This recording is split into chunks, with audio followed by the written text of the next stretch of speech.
அம்னோனை குறித்து வேதம் சொல்லுது, தன்னுடைய சகோதரியாகிய தாமார் எவ்வளவோ தடுத்து நிறுத்துறா. வேண்டாம் வேண்டாம் வேண்டாம் வேண்டாம், நீ வேணா என்ன கல்யாணம் பண்ணிக்கோன்னு சொல்றாங்க.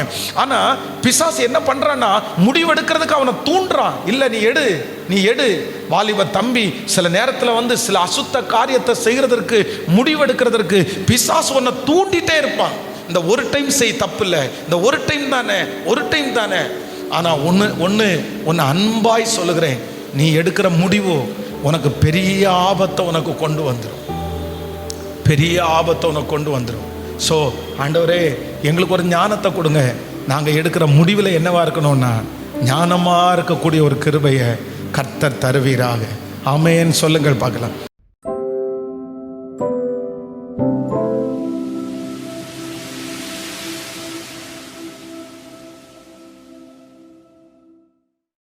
This program is possible by the support and prayers of partners and well-wishers of Daniel Prayer Team. இந்த நாள் உங்களுடைய வாழ்க்கையிலே ஒரு மறக்க முடியாத ஒரு நாளாய் ஆண்டவர் மாற்றுவாராக. சிலருக்காக எதிர்காலத்தை நிர்ணயம் பண்ணுகிற ஒரு நாளாய் இந்த நாளை ஆண்டவர் மாற்றுவாராக. வேதம் சொல்லுகிறது, நம்ம எவ்வளோ தூரம் நீங்கள் ஆண்டவரை நேசிக்கிறீர்களோ, எவ்வளோ தூரம் ஆண்டவரை வாஞ்சிக்கிறீர்களோ, அவ்வளோ தூரம் அவர் நமக்கு வெளிப்படுகிற தேவனாக இருக்கிறார். ஒரு மனுஷனுடைய வாழ்க்கையில் அதைத்தான் ஆண்டவர் ரொம்ப விரும்புகிறாரு. நீங்கள் எந்த அளவிற்கு நீங்கள் இடம் கொடுக்குறீங்களோ அந்த அளவிற்கு ஆண்டவர் நிரப்புகிறதற்கு வல்லவராக இருக்கிறார். வேதம் சொல்கிறது, தீர்க்கதரிசி என்னும் நாமத்தின் நிமித்தம் தீர்க்கதரிசியை ஏற்றுக்கொள்ளுகிறவன் தீர்க்கதரிசிக்கு ஏற்ற பலனை அடைவான். அப்போ நீங்கள் ஆண்டவரை தீர்க்கதரிசியாக பார்த்தீங்கன்னா அவர் உங்களுக்கு தீர்க்கதரிசியாக இருப்பார். அவரை நீங்கள் தகப்பனாய் பார்ப்பீர்களானால் அவர் உங்களுக்கு தகப்பனாய் இருப்பார்.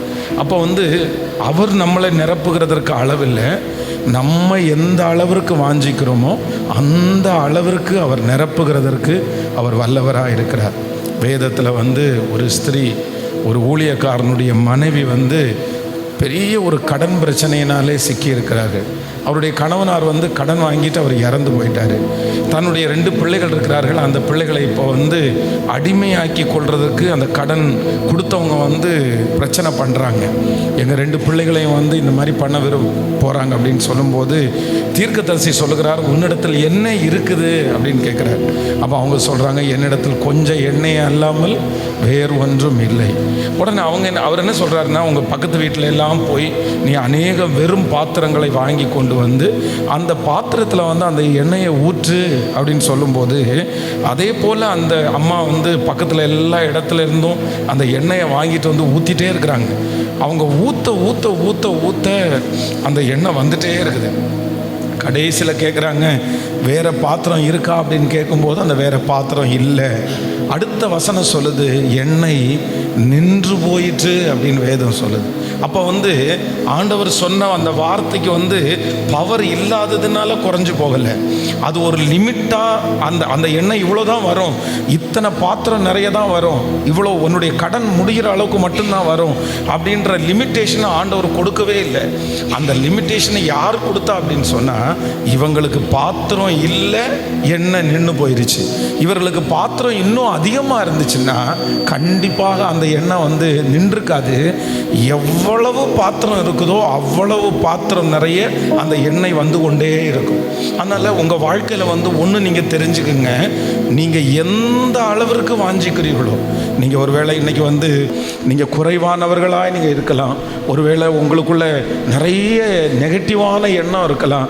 நான் வாழ்வேனா, நான் நிற்பேனா, நான் சாதிப்பேனா, என்னை கொண்டு ஆண்டவர் செய்ய முடியும், நான் ரொம்ப மோசமான ஒரு சூழ்நிலையில் இருக்கிறேன், நான் நிறைய தடுமாறுறேன், இதே போல் உங்களை குறித்து ஒரு பெரிய நெகட்டிவ் உங்களுக்குள்ளே இருந்துகிட்டே இருக்கலாம்.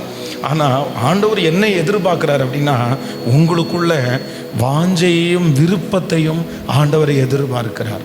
எவ்வளோ வாஞ்சை இருக்குது. கர்த்தர் ஒரு மனுஷனை தேடுறாரு, ஒரு மனுஷியை ஆண்டவர் தேடுறாரு, அவன் பயன்படுத்துகிறதற்காக ஆண்டவர் தேடுறாரு. அடுத்த ஒரு ஜெனரேஷனுக்கு ஆண்டவருக்காக எழும்பி விடப்போகிற பெரிய பெரிய மனிதர்களால் ஆண்டவர் உங்களை மாற்ற போகிறாரு. உங்களுக்குள்ள ஒரு பெரிய அபிஷேகத்தை ஆண்டவர் வச்சிருக்கிறாரு. உங்களுக்கு ஒரு பெரிய எதிர்காலத்தை ஆண்டவர் வச்சிருக்காரு. உங்களை கொண்டு கர்த்தர் ஆயிரங்களை ரட்சிக்க போகிறாரு. இன்னைக்கு உங்களை பார்க்கிற இந்த சூழ்நிலையிலே அல்ல, இல்லை. இன்னைக்கு நீங்கள் சாதாரணமானவர்களாய் நீங்கள் தெரியுறீங்க. ஆனால் ஒரு நாள் ஆயிரங்களுக்கு முன்பாக, லட்சங்களுக்கு முன்பாக ஆண்டவர் உங்களை உயர்ந்த ஸ்தானத்தில் ஆண்டவர் நிறுத்த போறாரு. நீங்க வேதம் சொல்லுகிறது, நீ அறியாததும் உனக்கு எட்டாததுமான பெரிய காரியம், உங்களுடைய கற்பனைக்கு வராத காரியத்தை ஆண்டவர் உங்க மூலமா செய்ய போறாரு. உங்களை குறித்து யாருமே யோசிச்சிருக்க மாட்டாங்க. உங்க அம்மா அப்பா உங்களை குறித்து யோசிக்கும் போது சாதாரணமானவங்களா யோசிப்பாங்க. என் பிள்ளை இது படிச்சா போதும், இது பாஸ் பண்ணா போதும், இந்த ஏதோ அவன் ஒரு நல்ல வாழ்க்கை வாழ்ந்தா போதும் அப்படின்னு ஒருவேளை நினைக்கலாம். நீங்க கூட அப்படிதான் நினைக்கலாம். இந்த உலகத்துல நான் ஒரு சிம்பிளா ஏதாவது ஒரு வாழ்க்கை வாழ்ந்தா போதும், ஏன்னா என்னுடைய சூழ்நிலை அப்படி இருக்குது, நான் அப்படிப்பட்ட ஒரு வீட்டில் நான் பிறந்தேன், அப்படிப்பட்ட ஒரு குடும்பம் தான் என்னுடைய குடும்பம், எனக்கு எதுவுமே மண்டையில் ஏற மாட்டேங்குது, நான் அவ்வளோ ஒரு நாலேஜ் உள்ள ஒரு பர்சன் அல்ல, என்னுடைய குடும்பத்தினுடைய பின்னணி நினைக்கிறது மாதிரி இல்லை. இப்படிப்பட்ட நிறைய எதிர்மறையான எண்ணம் உங்களுக்குள்ள ஓடிட்டே இருக்கலாம். ஆனால் நான் நம்புறேன், யாருக்கு தெரியும், ஆண்டவர் இங்கே இந்த இடத்துல இந்த சத்தத்தை கேட்குற உங்களை லட்சங்களுக்கு ஆண்டவர் அதிபதியாய் மாற்றுவார், கோடிகளுக்கு ஆண்டவர் அதிபதியாய் மாற்றுவார். நீங்க திரும்பி பார்க்கும்போது உங்களையே நம்ப முடியாத அளவிற்கு, ஆச்சரியப்படுற அளவிற்கு, உங்க அம்மா என் பிள்ளையா இது, உங்க அப்பா என் பிள்ளையா இது, உங்களை சுற்றி இருக்கிற சொந்தக்காரங்க இந்த பையனா இந்த பொண்ணா அப்படின்னு சொல்லுகிற அளவிற்கு கர்த்தர் ஒரு மேன்மையான இடத்துல உங்களை கொண்டு போய் நிறுத்த முடியும். அதனால இன்னைக்கு இருக்கிற சூழ்நிலை எதையுமே நீங்க பார்க்காதீங்க. இன்னைக்கு ஒருவேளை உங்களுக்குள்ள நிறைய தடுமாற்றம் இருக்கலாம். இன்னைக்கு நீங்க விழுந்து விழுந்து ஒருவேளை நீங்க எழும்பலாம். ஒருவேளை இன்னைக்கு உங்களுக்கு எதுவுமே புரியாம இருக்கலாம், எதுவுமே உங்களுக்கு விளங்காம இருக்கலாம். நானும் அப்படிதான் நினைக்கிறேன். என்னுடைய லைஃப்ல எனக்கு உங்களுடைய வயசுல இருக்கும்போது பெரிய டார்கெட் எதுவுமே இல்லை, பெரிய யோசனை எதுவுமே இல்லை. எனக்கு எப்பவுமே என்னுடைய கண்ணுக்கு முன்னாடி என்னுடைய குடும்பம் தான் எனக்கு முன்னாடி நிற்கும். ஐயோ, ஒரு குடிகாரனுடைய மகனா பிறந்துட்டு எப்படி நம்ம பெரிய வாழ்க்கை வாழ முடியும்? படிப்பறிவே வராத ஒரு மனுஷன் நம்மளை கொண்டு என்ன செய்ய முடியும்? என்னை குறித்து ஒரு நாள் கூட ஒரு நல்ல எண்ணம் நான் நினைச்சதே இல்லை. நான் நல்லா வருவேன், 4 பேருக்கு முன்னாடி நான் நிற்பேன், நான் பேசுவேன், ஆண்டவர் என்னை பயன்படுத்துவார், இப்படிப்பட்ட ஒரு ஹோப்பு ஒரு பெர்சன்டேஜ் கூட எனக்குள்ள இல்லாமல் இருந்துச்சு. அதான் நான் அடிக்கடி சொல்வேன், எனக்கு இருந்த டார்கெட்லேயே பெரிய டார்கெட் ஒரு செங்கல் சொல்ல வைக்கணும், அப்படி தான் நான் யோசித்தேன். ஆனால் இன்றைக்கு என்னுடைய லைஃப்பை நான் திரும்பி பார்க்கும்போது ரொம்ப ஆச்சரியமாக இருக்குது. எங்கள் அம்மா அப்பாவுக்கு ஆச்சரியமாக இருக்குது, எங்கள் சொந்தக்காரங்களுக்கு ஆச்சரியமாக இருக்குது. நம்பவே முடியல, ஆண்டவரே இப்படிப்பட்ட ஒரு பின்னணியில் இருந்த ஒரு மனுஷனை நீங்கள் இப்படி கொண்டு வர முடியுமா அப்படின்றதற்கு வேற யாரும் சாட்சி கிடையாது. உங்கள் முன்னாடி நிற்கிற நான் தான் உங்களுக்கு சாட்சி. அதனால நான் நம்புறேன், நான் விசுவாசிக்கிறேன். இப்படி என்ன ஆண்டவரால் நிறுத்த முடியுமானால், தடுமாறின என்ன ஆண்டவரால் நிறுத்த முடியுமானால், வியாதியோட வாழ்ந்த என்ன ஆண்டவரால் நிறுத்த முடியும்னா, இந்த சத்தத்தை கேட்குற நீங்க ஆண்டவருடைய வருகை தாமதிச்சா 10 வருஷத்துக்குள்ள ஆண்டவர் உங்களை எட்டாத உயரத்தில் வைக்கிறத நீங்க பார்க்க முடியும். நீ அறியாததும் உனக்கு எட்டாததுமான பெரிய காரியத்தை ஆண்டவர் உங்களுக்கு செய்ய போறாரு. உங்க மூலமா ஆண்டவர் நிறைய பேரை சந்திக்க போறாரு. உங்களுடைய ஞானம் பெரிய ஞானமா மாற போகிறது. உங்க கையை ஆண்டவர் ஆசீர்வதித்து உங்க கை மேலோங்குகிற கையா மாற போகுது. இதுவரைக்கும் உங்க அம்மா அப்பாவுடைய கை கீழே இருந்திருக்கலாம், உங்க கை கீழே இருந்திருக்கலாம். யாராவது சம்பளம் கொடுத்தா தான் உங்களால வாங்க முடியும், யாராவது உதவி செஞ்சாதான் உங்களால ஆசீர்வாதம் பண்ண முடியும். ஆனா ஆண்டவர் அப்படி அல்ல. உங்க நிலைமையை எப்படி மாற்றுவார்னா, உங்க கையை ஆண்டவர் மேலே கொண்டு நீங்க கொடுக்கிற அளவிற்கு, நீங்க 10 பேருக்கு சம்பளம் கொடுக்கிற அளவிற்கு, நீங்க 10 பேரை பிளஸ் பண்ற அளவிற்கு, நீங்க 10 பேருக்கு வழிகாட்டுகிற அளவிற்கு உங்களையும் என்னையும் ஆண்டவரால மாற்ற முடியும். ஸோ இதற்கு ஆண்டவர் நம்மிடத்தில் முதல்ல என்ன எதிர்பார்க்கிறார் அப்படின்னு சொன்னா, நீங்க எந்த அளவிற்கு ஆண்டவரை வாஞ்சிக்கிறீங்க, நீங்கள் எந்த அளவுக்கு ஆண்டவரை வாஞ்சிக்கிறீங்க. பைபிளை நம்ம எடுக்கலை அப்படின்னு சொன்னால் அந்த ஆசீர்வாதத்தை பெற்றுக்கொள்ள முடியாது. நம்ம ஜெபத்தில் உட்காரலை அப்படின்னு சொன்னால் அந்த ஆசீர்வாதத்தை நீங்கள் பெற்றுக்கொள்ள முடியாது. இன்னைக்கு இருக்கிற வாலிபர்களுக்குள்ள நிறைய பேருக்குள்ள திறமை இருக்குது, நிறைய பேருக்கு ரொம்ப ஆசை இருக்குது, ரொம்ப விருப்பமாக இருக்காங்க. நான் எப்படியா, நீங்கள் இத்தனை பேர் இங்கே வந்திருக்கிறீங்க பாருங்க, இந்த நேரத்தில் எத்தனையோ வாலிபர்கள் தண்ணி அடிக்க போகிறாங்க, எத்தனையோ வாலிபர்கள் சினிமா தேட்டரில் இருக்காங்க, எத்தனையோ வாலிபர்கள் ஊர் சுற்றிட்டு இருக்காங்க. ஆனால் இந்த நேரத்தில் நீங்கள் இங்கே இருக்கிறீங்கன்னா உங்களுக்குள்ள நிறைய பேருக்குள்ள வாஞ்சை இருக்குது. எப்படியாவது நான் எழும்பணும் அப்படின்ற வாஞ்சை இருக்குது. ஆனால் இந்த வாஞ்சை இருந்தால் மட்டும் போதாது. நீங்கள் என்ன பண்ணணும் அப்படின்னு சொன்னால், நீங்கள் டைம் ஸ்பெண்ட் பண்ணணும், நீங்கள் உட்காரணும், நீங்கள் ஆண்டவருடைய சமூகத்தில் நேரத்தை செலவு பண்ணி உங்களுக்குள்ள அந்த விருப்பத்தை நீங்கள் கொண்டு வந்துடணும். இல்லை, நான் இப்படி இருக்கக்கூடாது, நான் இப்படி இருக்கிறதுக்காக அழைக்கப்பட்டவள் அல்ல. ஆண்டவர் நினைச்சார்னா என்னை எவ்வளவு எட்டாத உயரத்துக்கு வேணாலும் மாற்ற முடியும். என்னுடைய வியாதி ஆண்டவருக்கு ஒரு பெரிய பொருட்டு இல்லை.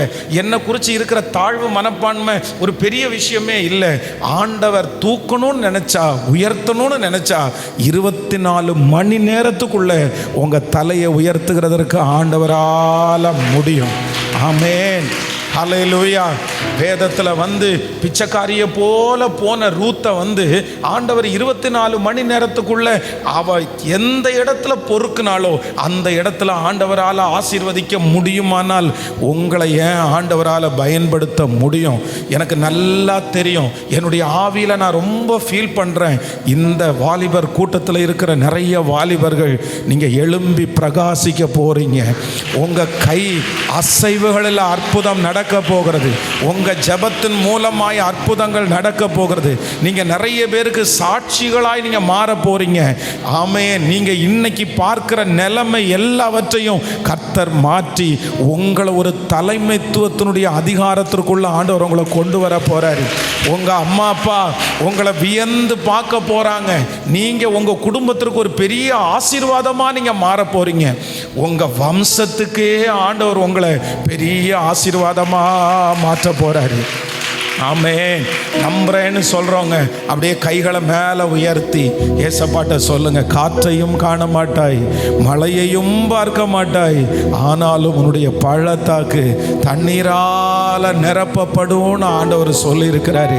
என்கிட்ட ஒன்றும் இல்லை, என்னிடத்துல எந்த பின்னணியும் இல்லை, என்னை தட்டி கொடுக்கறதற்கு யாரும் இல்லை, என்னை யாரும் வழி நடத்தவும் முடியாது. ஆனால் நான் நம்புறேன், ஊழியக்காரர் சொன்ன இந்த வார்த்தையை வச்சு நான் நம்புறேன், என்னை ஸ்திரப்படுத்துகிறதற்கு நீர் வல்லவராய் இருக்கிறீர். சொல்லுங்க, கையை உயர்த்தி எல்லாரும் சொல்லுங்க, ஆண்டவரே நான் உங்களை நம்புறேன். ஆண்டவரே முழு இருதயத்தோட சொல்லுங்க, நான் நம்புறேன் ஆண்டவரே, என் மேல நீர் ஒரு அபிஷேகத்தை வச்சிருக்கிறீர்னு நான் நம்புறேன், என் மேல ஒரு பெரிய எதிர்காலத்தை வச்சிருக்கிறீங்கன்னு நான் நம்புறேன். எந்த விதத்திலும் சத்துரு அதை தடுத்து போட முடியாது.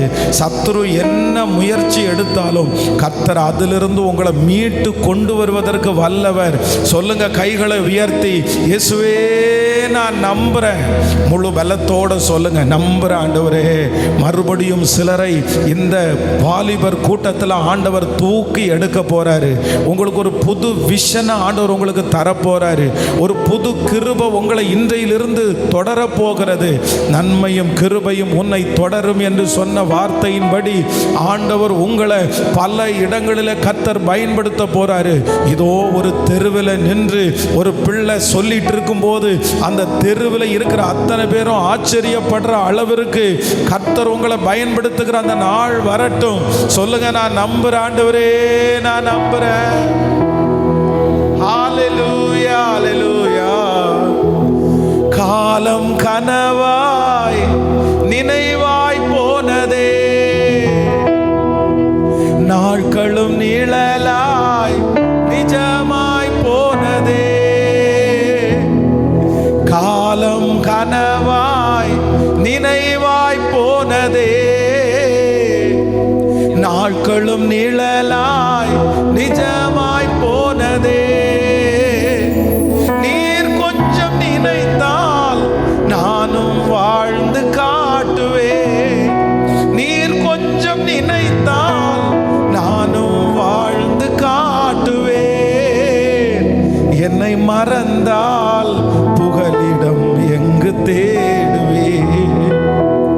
என்னை மறந்தால் புகலிடம் எங்கு தேடுவேன்? உங்க பிள்ளை, உங்க பிள்ளைனா, உங்க பிள்ளைனா, உங்க பிள்ளைனா, உங்க பிள்ளைனா. நானும் பார்க்கணும், சத்த கேட்கணும், நீங்க ஆற்றணும், தேற்றணும், காயம் கட்டணும்.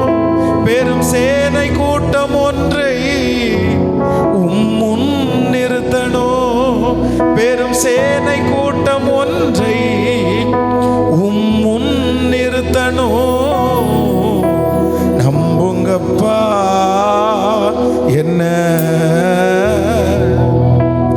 ஆராதிப்பே உம்மை. எல்லாரும் சொல்லுங்க, நம்புங்கப்பா, நம்புங்கப்பா என்ன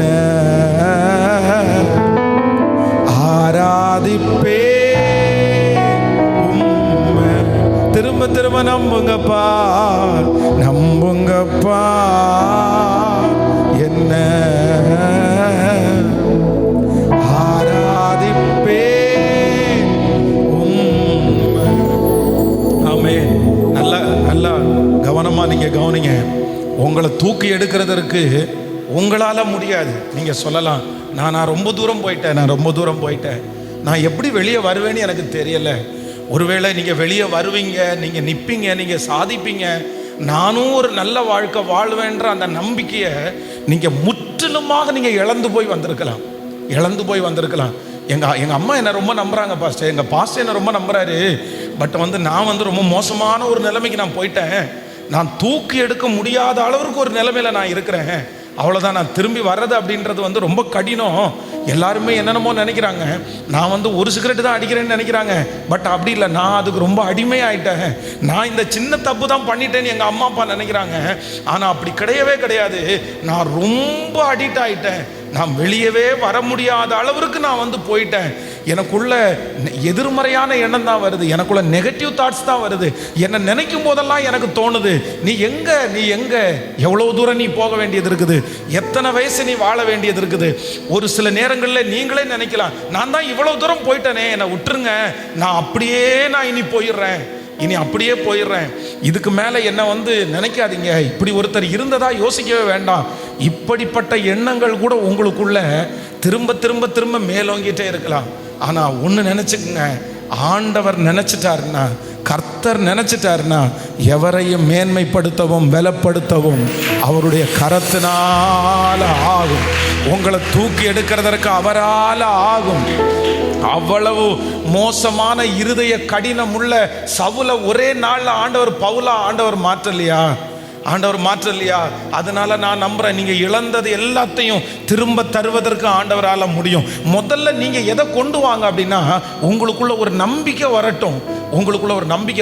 என்ன நம்பிக்கை வரட்டும்னா, என்ன குறித்து ஆண்டவர் ஏதோ ஒரு பெரிய திட்டத்தை வச்சிருக்கிறாருன்னு முதல்ல நீங்க நம்புங்க. நீங்க தான் ஆண்டவரால் அழைக்கப்பட்ட பினேகாஸ், நீங்க தான். கர்த்தர் உங்க கையில ஒரு பெரிய ஆயுதத்தை ஆண்டவர் தரப்போறாரு. அந்த ஆயுதம் இந்த உலகத்தில் இருக்கிற நிறைய பாவிகளை மனம் திரும்ப பண்ணும். அந்த ஆயுதம் எதிரியினுடைய சகல ராஜ்யங்களையும் வீழ்த்தும். அவ்வளவு பெரிய மகிமையை ஆண்டவர் உங்க மேல வச்சிருக்கிறாரு. நீங்க ஃபர்ஸ்ட் நம்புங்க. உங்களுக்குள்ள ஒரு வெளிச்சம் வரட்டும். என்ன வரட்டும் அப்படின்னா, நான் சாதாரணமான பிள்ளை இல்லை, நீங்க சாதாரணமான பிள்ளை இல்லை. ஒருவேளை உங்க அம்மா அப்பா இயேசுவை ஏற்றுக்கொண்டதுனால உங்களுக்கு இந்த இயேசு உங்களுக்கு கிடைச்சிருக்கலாம். ஆனா நான் சொல்றேன், நீங்க சாதாரணமானவங்க இல்லை. இந்த உலகத்திலேயே பெரிய லக்கியான பர்சன் யார் அப்படின்னா, கர்த்தரை தெய்வமாய் கொண்ட ஜனம் பாக்கியம் உள்ளது. கர்த்தரை ஏசப்பா பிள்ளை, ஏசப்பாவை அறிஞ்ச நம்ம தான் பாக்கியம் உள்ளவர்கள். அதனால ஆண்டவர் இந்த வாலிபர் கூட்டத்திற்கு உங்களை கொண்டு வந்ததுக்கு ஒரு நோக்கம் இருக்குது.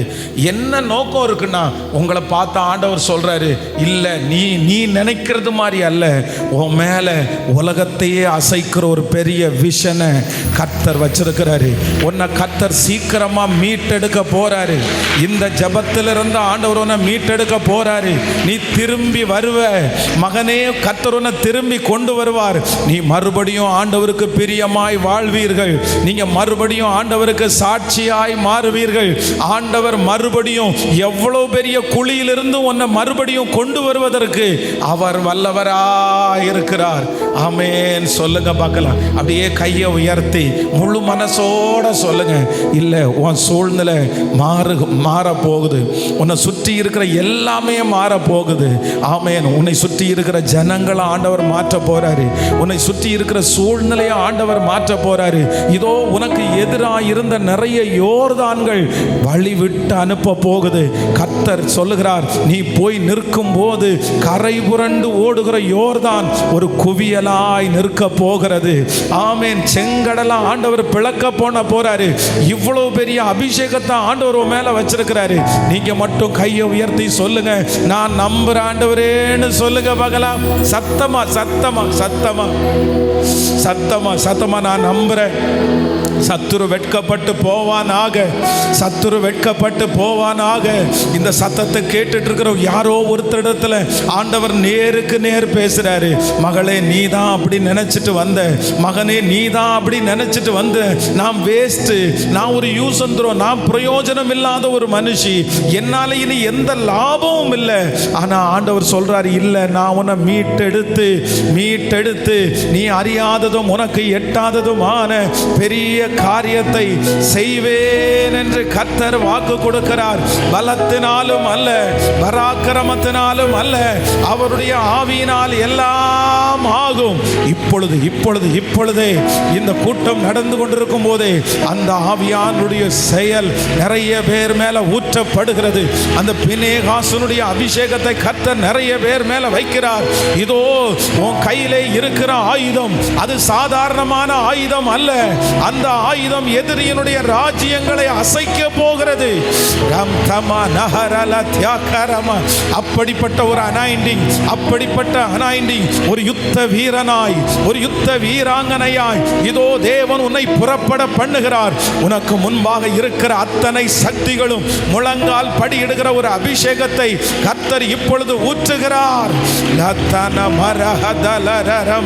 அக்கினி அக்கினி அக்கினி அக்கினி அக்கினி அக்கினி அந்த அக்கினி ஒவ்வொரு பிள்ளைகள் மேலும் பெரியவர்கள் மேலும் இந்த காம்பவுண்டுக்குள்ளே இருக்கிறவர் மேலும் இந்த சத்தம் யாரெல்லாம் கேட்கிறார்களோ அத்தனை பேர் மேலையும் நுகங்களை முறிக்கிற அபிஷேகம், கட்டுகளை அவிழ்க்கிற அபிஷேகம், சத்துருடைய ராஜ்யங்களை நடுங்க பண்ணுகிற ஒரு அபிஷேகம்.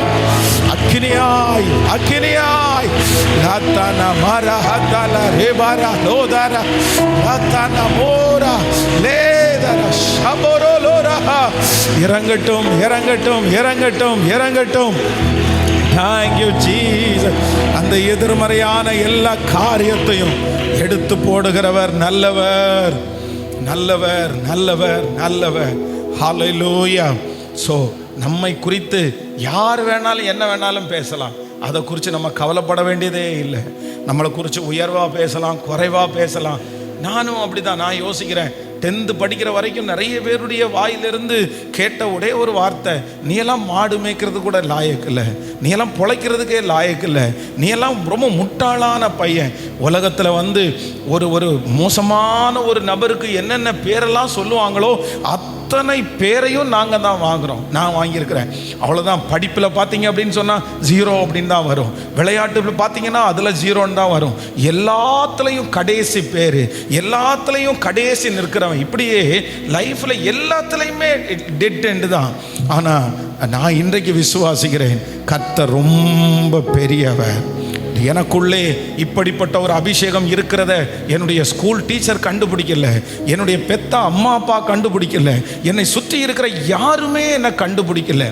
ஆனால் நான் நம்புகிறேன் கர்த்தர் ஒருவரே அதை வைத்திருக்கிறார். அதனால் ஃபஸ்ட்டு நான் நம்புகிறேன் உங்களை கர்த்தர் மீட்டெடுக்க போகிறாரு. நீங்கள் திரும்பி வருவீங்க. அந்த அசுத்த காரியத்தை விடுறதற்கு ஆண்டவர் ஒரு பலன் தருவார். ஆண்டவருடைய பலத்திற்கு மிஞ்சி இந்த உலகத்தில் ஒரு பலனும் இல்லை. நீங்கள் கர்த்தருக்காக நிற்கணும். வாலிப தம்பிங்க, நீங்கள் ஆண்டவருக்காக நிற்கணும். நீ இதுவரையிலும் ஒருவேளை அந்த பழக்கத்திற்கு அடிமையாக இருக்கலாம். நீ ரொம்ப மோசமான ஒரு நிலைமையில் நீ போயிருக்கலாம். இனி திரும்பி வரவே முடியாதுன்ற அளவிற்கு உன் மனசு சொல்லலாம். ஆனால் கண்டிப்பாக சொல்கிறேன், நீ திரும்பி வந்து தான் ஆகணும். எத்தனை நாள் தான் இப்படி போக முடியும்? எத்தனை நாள் தான் நீ இப்படி இருப்ப? எத்தனை நாள் தான் இதில் எவ்வளோ நாள் உன்னால் கண்டினியூ பண்ண முடியும்? அசுத்தத்தை ரொம்ப நாள் கண்டினியூ பண்ண முடியாது. பாவத்தை ரொம்ப நாள் கண்டினியூ பண்ண முடியாது. நீ இந்த காரியத்தை நீ என்னைக்கு நீ விடுறியோ அன்னைக்கு தான் உன்னுடைய வாழ்க்கையில் ஒரு மாற்றம் உண்டாகும். நீ தொடர்ற வரைக்கும், நீ கண்டினியூ பண்ணுற வரைக்கும் உன்னுடைய வாழ்க்கையில் அந்த நிமிஷம் வேணா சந்தோஷமா இருக்கலாம், அந்த சில மணி நேரங்கள் சந்தோஷமா இருக்கலாம், அந்த நாட்கள் உன்கிட்ட பேசுறதுக்கு உனக்கு ஒரு ஆசையா விருப்பமா இருக்கலாம். ஆனால் இது ரொம்ப நாள் உன் லைஃப்பில் தொடர முடியாது. இதை ரொம்ப நாள் நீ கொண்டு போக முடியாது. என்னைக்காவது ஒரு நாள் உனக்கு அது ரொம்ப ஆபத்தாக நிற்கும். சிலர் சிகரெட் பாசுங்க ஃபஸ்ட்டு முதல்ல சிகரெட் அடிக்கிறாங்கன்னா அந்த சிகரெட்டை எடுத்து வாயில் வைக்கும்போது ஒரு பெரிய கெத்து மாதிரி இருக்கும். நிறைய பேர் அதில் வித்தையெல்லாம் காமிப்பாங்க. சுற்றி இருக்கிற எல்லாருமே சந்தோஷப்படுவாங்க. அப்படியா, நீ அவ்வளோ அடிப்பியா, 10 சிகரெட் அடிப்பியா அப்படின்னு பெருமையாக பேசுவாங்க.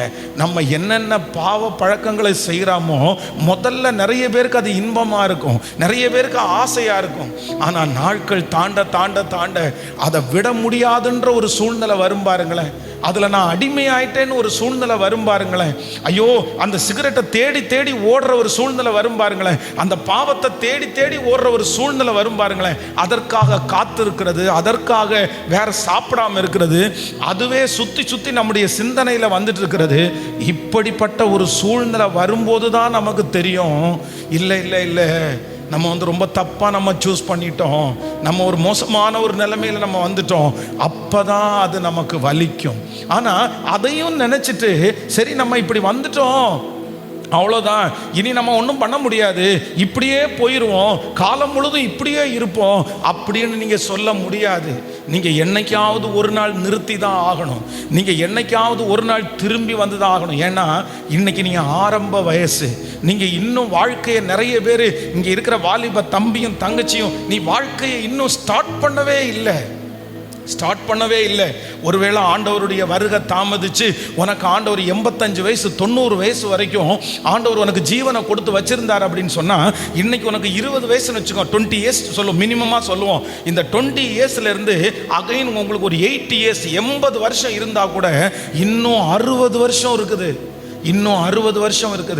60 இயர்ஸ் இந்த உலகத்தில் வாழணும். 60 வருஷமும் இப்படியே வாழ்ந்துட முடியுமா? 60 வருஷமும் இதுவே உனக்கு தொடருமா? இந்த காரியத்தை நீங்கள் பின்பற்றி போக முடியுமா? இல்லவே இல்லை. நான் நம்புகிறேன், இன்னைக்கு நீங்கள் மனம் திரும்பி, இன்னைக்கு நீங்கள் தூக்கி போட்டு, இன்னைக்கு அதிலிருந்து நீங்கள் வெளியே வந்துட்டீங்க அப்படின்னா, இன்றையிலிருந்து ஒருவேளை கர்த்தர் ஒரு 60 ஆண்டுகளை உங்களுக்கு கொடுக்குறாருன்னா அந்த 60 ஆண்டுகளும் நீங்கள் பிரகாசிக்க முடியும். அதனால் நீங்கள் இன்னைக்கு ஒரு தீர்மானம் எடுங்க, நீங்கள் இதை தொடராதீங்க. யாரோ ஒருத்தருக்காக ஆண்டவர் பேசிட்டே இருக்கலாம். இதோட இன்றைக்கு இந்த வாலிபர் கூட்டத்திலேயே நீங்கள் ஒரு முடிவு எடுங்க. இதற்கு பிறகு ஆண்டவர் சில நேரத்தில் உங்களுக்கு வாய்ப்புகளை கர்த்தர் தருவார். ஆண்டவர் எப்பொழுதுமே ரொம்ப நீதி உள்ளவர். உங்களை காப்பாற்றுறதுக்கு ஆண்டவர் எவ்வளவு முயற்சி எடுக்கணுமோ அவ்வளவு முயற்சி ஆண்டவர் எடுப்பார். பாருங்க, சிம்சோன் தெளிலாளுடைய மடியில் படுத்து கிடக்கும்போது ஆண்டவர் முயற்சி எடுத்தாரா? அவனை காப்பாற்றுறதுக்கு ஆண்டவர் முயற்சி எடுத்தாரா? ஆண்டவர் அவனுக்கு காப்பாற்றுறதுக்கு எடுத்த முதல் முயற்சி தான் என்ன முயற்சின்னா, அவன் கேட்கிறா, உன்னுடைய மகாபலம் எதிலே உண்டாயிருக்குது அப்படின்னு கேட்கும்போது, பச்சையான அகனினார் கயிறுகளினால கட்டின நான் பலட்சியமாகி மற்ற மனுஷனை போல ஆவேன் அப்படின்னு அவன் சொன்ன உடனே அந்த கயிறுனால கட்டுறா பாருங்க. கட்டின உடனே ஆண்டவர் ஒரு எச்சரிப்பு கொடுக்கிறார், இல்ல நான் உன்னை காப்பாத்துறதுக்கு ஒரு முயற்சி எடுக்கிறேன். உன்னை காப்பாற்ற விரும்புகிறேன். இது இந்த மனுஷி பொல்லாத மனுஷி, நீ சிக்கி இருக்கிற இடம் ரொம்ப மோசமான இடம், அவள் உன்னை வாழ வைக்க நினைக்கல, உன்னை சமாதானப்படுத்த நினைக்கல, உன்னை அழிக்க தான் நினைக்கிறான்னு ஆண்டவர் அந்த இடத்துல சிம்சோனை காப்பாற்றுறதுக்கு ஆண்டவர் முயற்சி எடுக்கிறார். மகனே, மகளே, வாலிப தம்பி, தங்கச்சி, உன்னை ரொம்ப அன்பாய் பட்சமாய் நான் கேட்குறேன். இன்னைக்கு இந்த ஊழியக்காரனை இந்த இடத்துல கொண்டு வந்ததற்கு காரணம் கூட எதுக்கு தெரியுமா? உன்னை இந்த ஹாலுக்குள்ள உட்கார வச்சிருக்கிறதுக்கு காரணம் எதுக்கு தெரியுமா? இந்த சத்தத்தை ஆண்டவர் ஏன் கேட்க பண்றாரு தெரியுமா? உன்னை காப்பாற்றணுன்ற ஒரே ஒரு காரணத்திற்காக இயேசு துடிக்கிறதுனால தான் இன்னைக்கு இந்த இடத்துல இந்த சத்தத்தை நீங்க கேட்டுட்டு இருக்கிறீங்க. உன்னை காப்பாற்ற வேண்டான்னு ஆண்டவர் நினைச்சிட்டாருன்னா, உன்னை தூக்க வேண்டான்னு ஆண்டவர் நினைச்சிட்டாருன்னா அப்பவே ஆண்டவர் விட்டுருப்பாரு. இந்த இடத்துல நீங்க வந்திருக்க மாட்டீங்க, இந்த சத்தத்தை நீங்க கேட்டிருக்க மாட்டீங்க, இந்த ஜெப கூட்டத்துக்கும் உங்களுக்கும் சம்பந்தமே இருக்காது. நிறைய பேர் ஒருவேளை வற்புறுத்தல வந்திருக்கலாம், ஒருவேளை நிறைய பேர் இந்த இடத்துல வந்து ஏனோ வரணும் அப்படின்றதுக்காக வந்திருக்கலாம். ஆனா நான் சொல்றேன், இல்லவே இல்லை. ஒரு பெரிய நோக்கத்தோட தான் ஏசாமி இந்த இடத்துல உன்னை கொண்டு வந்திருக்கிறாரு. உன் மேல ஒரு பெரிய திட்டத்தோட தான் ஆண்டவர் இந்த இடத்துல கொண்டு வந்திருக்கிறாரு. உங்களை காப்பாற்றணுன்ற ஒரு காரணத்திற்காக தான் ஆண்டவர் இந்த சத்தத்தை கேட்க பண்றாரு. சிம்சோனை ஆண்டவர் வந்து காப்பாற்றுறதுக்கு முயற்சி எடுக்கிறாரு. சில நேரத்தில் பாவத்தை விரும்பி விரும்பி போகும்போது, ஆசையா நீங்க போகும்போது ஆண்டவர் உங்களை ஏதோ ஒரு விதத்தில் கர்த்தர் உங்களை தடுத்து நிறுத்துவார். அது உங்களுக்கும் ஆண்டவருக்கும் மட்டும்தான் தெரியும், மற்றவங்களுக்கு யாருக்குமே தெரியாது. மற்றவங்க நிறைய பேர் என்ன சொல்லுவாங்க தெரியுமா? நீ இவ்வளவு ஜெபம் பண்ற, உனக்கு ஏன் இவ்வளோ பெரிய சோதனை அப்படின்னு கேட்பாங்க. உங்களுக்கு மட்டும்தான் தெரியும், அது சோதனை இல்லை, அது ஆண்டவர் எச்சரிக்கிறதுன்னு ஆண்டவர் உங்களுக்கும் ஆண்டவருக்கும் மட்டும்தான் தெரியும். அடுத்து சிம்சோன் இந்த இடத்துல இருந்து தப்பிச்சாச்சு, ஆண்டவர் அவனை காப்பாற்றுறதுக்கு முயற்சி எடுத்தார். நெக்ஸ்ட் ஆனாலும் அவனுடைய மனசு கேட்கல, அந்த இடத்தை விட்டு வந்துடலாம், இந்த இடத்துல உட்காரக்கூடாதுன்ற அந்த உணர்வு இல்லை. ஏன்னா ரொம்ப அடிக்ட் ஆயிட்டான். ரெண்டாவது டைம் அந்த லேடி கேட்குறாங்க, இல்லை முதல் டைம் நீ என்னை ஏமாத்திட்ட, இந்த டைம் நீ என்னை ஏமாற்றக்கூடாது, உன் மகாபலன் எதில் உண்டாயிருக்கு நீ சொல்ல மாட்டியா? உடனே அவன் சொல்கிறான், என்னுடைய 7 ஜடைகளை எடுத்து பின்னி அதை செவத்தில் அடிச்சிட்டிங்கன்னா, ஆணியில் அடிச்சிட்டிங்கன்னா நான் பலட்சியமாகி மற்ற மனுஷனை போல ஆவேன் அப்படின்னு கொஞ்சம் கொஞ்சமாக அவனுடைய சீக்கிரட்டை இழக்கிறான் பாருங்க. சிம்சோனுக்கு இருக்கிற ஒரு பெரிய பலன் என்ன அப்படின்னா, அவனுடைய ரகசியத்தை அவன் வெளிப்படுத்தக்கூடாது, அவ்வளவுதான். அதுதான் அவனுடைய டார்கெட். யார்கிட்டையும் தன்னுடைய பலன் எதுல இருக்குன்னு அவன் சொல்லக்கூடாது. அந்த பலன், அதுதான், அந்த மறைவு தான் அவனுக்கு தேவை. கொஞ்சம் கொஞ்சமா தன்னுடைய வல்லமை இழக்கிறான். ஆனா ரெண்டாவது டைமும் கர்த்தர் அவனை காப்பாற்றுறதுக்கு முயற்சி எடுத்து, சிம்சோனே இதோ பெலிஸ்தியர் உண்மையில் வந்து விட்டார்கள் அப்படின்னு சொல்லும் போது ஆவியானவர் அப்படியே இறங்கி அந்த செவத்தையே அவன் பேத்துட்டு வந்துட்டான். இது ரெண்டாவது ஆண்டவர் அவனை காப்பாற்றுவதற்கு எடுத்த முயற்சி. மகளே, மகனே, ஆண்டவர் வந்து உங்களை ஒரு டைம் இல்லைப்பா, ஒரு டைம் இல்லை, நிறைய டைம் ஏசப்பா உன்னை காப்பாற்றிட்டாரு.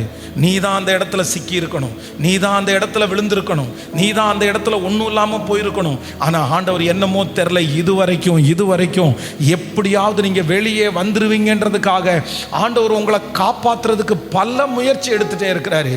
இன்னைக்கும் முயற்சி எடுத்துகிட்டே இருக்காரு. நீங்கள் ஒன்று மட்டும் நீங்கள் செய்யுங்க. என்ன செய்யுங்கன்னா, இன்னையோடு கூட அதை ரொம்ப நாள் நீடிக்க விடாதீங்க. அந்த தவறான தொடர்பை ரொம்ப நாள் நீடிக்க விடாத, அந்த அசுத்த காரியத்தை பார்க்குறத ரொம்ப நாள் நீடிக்க விடாத. இல்லைன்னா நீ ஏதோ ஒரு காரியத்தில் ஏதாவது ஒரு காரியத்தில் நீ அடிமையாக இருப்பியா? இல்லை ஒரு பையன், ஒரு பொண்ணு, ஏதோ அதுக்கு பின்னாடி உன் வாழ்க்கை முழுக்க நீ எங்கேயோ இருக்க வேண்டியவன், என்னவோ யோசிக்க வேண்டியவன், அதுக்கு பின்னாடியே நீ போயிட்டு இருக்கிறியா? இன்றைக்கு கர்த்தர் மறுபடியும் உன்னிடத்துல என்ன எச்சரிக்காருன்னா, இல்லை, உன்னை வெளியே கொண்டு வருவதற்கு ஆண்டவர் முயற்சி எடுக்கிறார். நீ வெளியே வர முடியும்ன்றத ஆண்டவர் வந்து இந்த இடத்துல நிரூபிக்க போகிறார். நிச்சயமா நீ வெளியே வர முடியும், நீ வெளியே வர முடியும். நீ வெளியே வந்து கர்த்தருக்கு சாட்சியாய் வாழ முடியும். உங்கள்கிட்ட இருக்கிற அந்த அபிஷேகத்தை கர்த்தர் பயன்படுத்த முடியும். ஹல்லேலூயா. இந்த பக்கத்தில் நிறைய மண்ணு தான் இருக்குது, இந்த பக்கத்தில் மாணிக்கம் இருக்குது. ஆனால் நீ போக வேண்டியது மாணிக்கத்தை தேடி, நீ போக வேண்டியது மண்ணை தேடி இல்லை. இன்னும் கொஞ்ச நாள் நீடிச்சா கடைசியில் ஆண்டவர் கடைசியில் என்னன்னா, இந்த சிம்சோனை வந்து இவன் ரொம்ப எக்ஸ்ட்ரீமா போயிட்டான். அதற்கு பிறகு சிம்சோனை ஆண்டவரால் என்ன பண்ண முடியலன்னா, ஆண்டவரால் தூக்கி எடுக்கவே முடியல, அதுலேருந்து தடுத்து நிறுத்தவே முடியல. கடைசியில் தன்னுடைய தலைமுடி சிரைக்கப்பட்டு மாவரைக்கிறதுக்கு ஒப்பு கொடுக்கப்பட்டு தன்னுடைய எல்லா பலத்தையும் அவன் இழந்துட்டான்.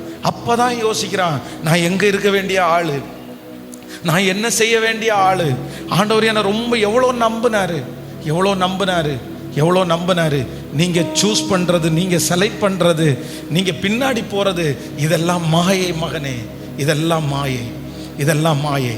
ஆனால் ஆண்டவர் அந்த லெவலுக்கு உங்களை போகிறதுக்கு விடாமல் கர்த்தர் தடுத்து நிறுத்துறதுக்கு வல்லவராக இருக்கிறார். அப்படியே கைகளை உயர்த்தி சொல்லுங்க, என்னை தூக்கி எடுக்கிறதுக்கு உங்களால் முடியும், என்னை தூக்கி எடுக்கிறதுக்கு உங்களால் முடியும். யாரோ ஒருத்தரை கர்த்தர் என்கவுண்டர் பண்ணுறாரு, யாரோ ஒருத்தர் கர்த்தர் நேருக்கு நேர ஆண்டவர் பேசுகிறாரு. இல்லை, உன் கையில் ஒரு பெரிய பட்டயத்தை நான் தரப்போகிறேன். எப்படி சாதாரணமாக இருந்த அந்த தாவீதினுடைய கையிலே இருந்த அந்த கூழாங்கல் எதிரியினுடைய ராஜ்யத்தை வீழ்த்தினதோ, கோலியாத்தை வீழ்த்தினதோ, அதே போல கர்த்தர் சொல்லுகிறார், உன் கையில் இன்னைக்கு சாதாரணமாக இருக்கிற காரியத்தை கொண்டு பெரிய பெரிய அசாதாரணமான காரியத்தை கர்த்தர் செய்ய போறாரு. உங்களை கொண்டு கர்த்தர் கோலியாத்துகளை ஆண்டவர் முறியடிக்க போறாரு. உங்க மோசையினுடைய கையிலே இருந்தது சாதாரணமான கோல், ஆனா அந்த கோலினால அவ்வளவு பெரிய வாதைகளை கர்த்தர் அனுமதித்தார். அதே போல ஆண்டவர் சொல்லுகிறார், உனக்குள்ளே இருக்கிற அந்த பலத்தை அனல் மூட்டி எழுப்பி விடுறதற்கு ஆவியானவர் சொல்லுகிறார், இல்ல இதுக்கு மேல அதுல போகக்கூடாது, இதுக்கு மேல போகக்கூடாது. இன்னைக்கே நான் அர்ப்பணிக்கிறேன். ஹல்லேலூயா. கைகளை உயர்த்தி ஒரு ஹல்லேலூயா சொல்லலாம், சத்தமா ஒரு ஹல்லேலூயா சொல்லலாம். ஸோ எத்தனை பேர் ஆமோதிக்கிறீங்க? இன்னைக்கே இதுக்கு மேலே இல்லை. ஆண்டவரே, நீர் என்னை காப்பாற்றுவதற்காக எடுக்கிற முயற்சிக்காக உமக்கு ஸ்தோத்திரம். மகனே, உன்னுடைய அழைப்பை நீ தவற விட்டுறாத. மகளே, உன்னுடைய அழைப்பை நீ தவற விட்டுறாத. என்னுடைய லைஃப்பில் எனக்கு கிட்டத்தட்ட 25 இயர்ஸ் நான் ஊழியத்திற்காக இந்த 25 வருடத்தில் 20 வருஷம் நான் ஊழியம் பார்த்துருக்குறேன். இந்த 20 வருஷத்தில் அநேக வாலிபர்கள் மத்தியில் தான் ஊழியம் பார்த்துருக்குறேன். எத்தனையோ வாலிபர்கள் எங்கிட்ட சொல்லும்போது, இந்த மாதிரி ஒரு பிரச்சனையில் இருக்கிறேன் அப்படின்னு சொல்லும்போது, ஒன்றும் இல்லை, நீ வெளியே வந்துடுவ, உன்னால் வெளியே வர முடியும் அப்படின்னு சொல்லி கொஞ்சம் அவங்கள திசை திருப்பி விட்டு கொஞ்சம் அவங்க கொஞ்சம் முயற்சி எடுத்து வெளியே வந்தவங்க நிறைய பேர் இன்னைக்கு பிரகாசிச்சிருக்காங்க. ஆனால் நிறைய பேர் இன்னைக்கு இப்போ 2 டேஸுக்கு முன்னாடி கூட ஒரு சிஸ்டர் சென்னையிலேருந்து ஒரு பொண்ணு ஒருத்தங்க கால் பண்ணி அவங்களுடைய பிரச்சனையெல்லாம் சொன்னாங்க. சொல்லும்போது, பாஸ்டர், நீங்கள் எந்த இடத்துல யூத் பிள்ளைகளை சந்தித்தாலும் என் பேர் மட்டும் சொல்லாதீங்க, ஆனால் என் லைஃப்பை கண்டிப்பாக சொல்லுங்கள். எந்த வாலிப பிள்ளையை பார்த்தும் ஒரு வார்த்தையை சொல்லுங்கள், நீ பரிதாபப்படாதம்மா அப்படின்றத நீங்கள் எங்கள் பிள்ளைக்கு சொல்லிடுங்க பாஸ்டர். நீங்கள் எந்த கேர்ள்ஸை சந்தித்தாலும், எங்கே கேர்ள்ஸ் மீட்டிங்கில் நீங்கள் அட்டன் பண்ணாலும் என் லைஃப்பை மனசுக்குள்ளே கொண்டு ஒன்று மட்டும் சொல்லுங்க, எந்த கேர்ள்ஸையும் பரிதாபம் பார்க்காதீங்கன்னு சொல்லுங்க. என் லைஃப்பை நான் தொலைச்சிட்டு உட்காந்துருக்கிறேன், எங்கள் அம்மா அப்பா சொன்னதை நான் கேட்கல, என் பாஸ்டர் சொன்னதை நான் கேட்கல, அந்த பையன் மேலே பயங்கரமாக நான் பரிதாபப்பட்டேன். அவன் என் முன்னாடி நடிச்சிருக்கிறான்னு எனக்கு தெரியல, என் முன்னாடி அவன் ரொம்ப வெகுளியாக இருந்தான், என் முன்னாடி அவனை நிறைய பேருக்கு சீட்டிங் பண்ணுறாங்கன்னு சொன்னான். அவன் மேலே நான் காமிச்ச ஒரே ஒரு பரிதாபம் இன்னைக்கு என் லைஃபையே ஒன்றும் இல்லாமல் போக பண்ணிருச்சு. நீங்கள் சொல்லுங்க அப்படின்னு சொன்னாங்க. அதனால் ஒன்று நினைத்து கொள்ளுங்கள், நீங்கள் இருக்கிற இந்த பாவத்தை, நீங்கள் என்ன செஞ்சுட்டு இருந்தாலும் ஃபஸ்ட்டு நீங்கள் இதை நீடிக்காதீங்க. நீ என்னைக்காவது ஒரு நாள் திரும்பி வந்து தான் ஆகணும். ஆனால் நான் என்ன சொல்கிறேன்னா, நீ எல்லாத்தையும் இழந்துட்டு திரும்பி வராத. நீ நிறைய அடிக்கப்பட்டு நொறுக்கப்பட்டதுக்கு அப்புறம் திரும்பி வராத. நீ கண்டிப்பா திரும்பி வந்துதான் ஆகணும். அதுக்கு வழியே கிடையாது. ஏன்னா நீ கடந்து போகிறது நிரந்தரம் இல்லை. தெளிலால் நிரந்தரம் கிடையாது. தெளிலால் கண்டிப்பா ஒரு நாள் ஏமாற்றுவா. தெளிலால் உனக்குரியவள அல்ல, தெளிலால் இன்னொருத்தருக்குரியவா. அவன் கண்டிப்பா ஸ்கிப் ஆயிருவா. ஒரு நாள் இந்த காரியத்திலிருந்து நீங்க ஸ்கிப் ஆகி தான் ஆகணும். ஒரு நாள் இந்த பர்சன் உங்களை ஏமாத்த தான் போறாங்க. இந்த வாழ்க்கை உனக்கு நீடிக்க போறது இல்லை. இந்த அசுத்தம் உனக்கு நீடிக்க போறது இல்லை. இதை ரொம்ப நாள் உன் கையில் நீ வச்சு கொண்டு போக முடியாது. உனக்கு அதில் திறமையும் இல்லை, அதற்கு உனக்கு பணமும் இல்லை, அதற்கு உனக்கு நேரமும் இல்லை, அதற்கு உனக்கு பொறுமையும் பத்தாது. உன்னால முடியாது. யாரோ ஒருத்தருக்காக ஆண்டவர் ரொம்ப நேருக்கு நேர் பேசுகிறாரு. உன்னுடைய லைன் வேற, உன்னுடைய அபிஷேகம் வேற, உன் மேல ஆண்டவர் வச்சிருக்கிற கிருபை வேற, உன் ஃபேமிலி சிச்சுவேஷன் வேற, நீ வளர்ந்த வளர்ப்பு வேற, உன்னை கொண்டு ஆண்டவர் இது எல்லாமே வேற. ஆனா நீ இப்போ பிடிச்சிருக்கிறது, நீ இப்போ ஃபாலோ பண்றது, நீ இப்போ பின்னாடி போறது, உன் லைஃபுக்கும் அதுக்கும் சம்பந்தமே இல்லை. உன்னுடைய எதிர்காலத்திற்கும் அதுக்கும் சம்பந்தமே இல்லை. நீ நினைக்கிற இது மட்டும் எனக்கு போதும்னு நினைக்கிற, கிடையாது. அது உனக்கு கிடைக்காது. இன்னைக்கு உன் கையில இருக்குது, ஆனா நாளைக்கு இன்னொருத்தருடைய கையில தான் இருக்கும். அது உனக்குரியது அல்ல. அதுவே உன்னை ட்ரிகர் பண்ணும், அதுவே உன்னை ஏமாத்தும், அதுவே உன்னை கஷ்டப்படுத்தும். அதனால தான் ஆண்டவர் இன்னைக்கு என்ன எச்சரிப்பு கொடுக்கிறாருன்னா, இல்லை நீ இன்றைக்கே விட்டுரு, இன்றைக்கே விட்டுரு. ஆண்டவர் வந்து பேசும்போதே விட்டுரு. உனக்கு இந்த இந்த இந்த ஒரு பெரிய பிரச்சனைக்குள்ள நீங்க சிக்கிறதுக்கு முன்னாடி, அதுக்கு முன்னாடியே நீ விட்டுரு. உன்னுடைய முடி இருக்கும் போதே நீ விட்டுரு. சிம்சோனே, நீ ஒன்று பண்ணியிருக்கலாம் இல்லப்பா, ஒருவேளை அந்த முடியை பின்னி அதுல கட்டும் போதே அது கொஞ்சம் கொஞ்சமா போது பாருங்க, ஒன்னொன்னா இழக்கிறான் பாருங்க. நீங்களும் அப்படிதான். இந்த சத்தத்தை கேட்குற நீங்க ஒன்னொன்னா இழந்துருவீங்க, ஒன்னொன்னா இழந்துருவீங்க. ஏற்கனவே இந்த சத்தத்தை கேட்குற நிறைய பேர் இந்த பிரச்சனைக்குள்ள போனதுக்கு அப்புறம் நிறைய நீங்க இழந்துட்டீங்க. நிறைய பேருடைய தூக்கத்தை இழந்தாச்சு, நிறைய பேருடைய பலனை நீ இழந்தாச்சு, நிறைய பேருடைய அழகை நீங்க இழந்துட்டு வர்றீங்க, உங்களுடைய கான்ஃபிடென்ட் நீங்க இழந்துட்டு வர்றீங்க, உங்களுடைய யோசனை சக்தியை நீங்க நிறைய பேர் இழந்துட்டு வர்றீங்க. எவ்வளோ விஷன் உங்களுக்கு இருக்கும், அந்த விஷனை நீங்க இழந்துட்டு வர்றீங்க. நிறைய பேர் படிப்பை இழந்துட்டீங்க. இது ஆரம்பிச்சதுக்கு அப்புறம் தான் படிப்பில் நீங்கள் டவுன் ஆனீங்க. இது ஆரம்பிச்சதுக்கு அப்புறம் தான் உங்களுடைய ஹெல்த் ரீதியாக நீங்கள் ரொம்ப டவுன் ஆனீங்க. நீ திரும்பி செக் பண்ணி பாரு, நீ ஒன்னொன்னா இழந்துட்டு இருக்க.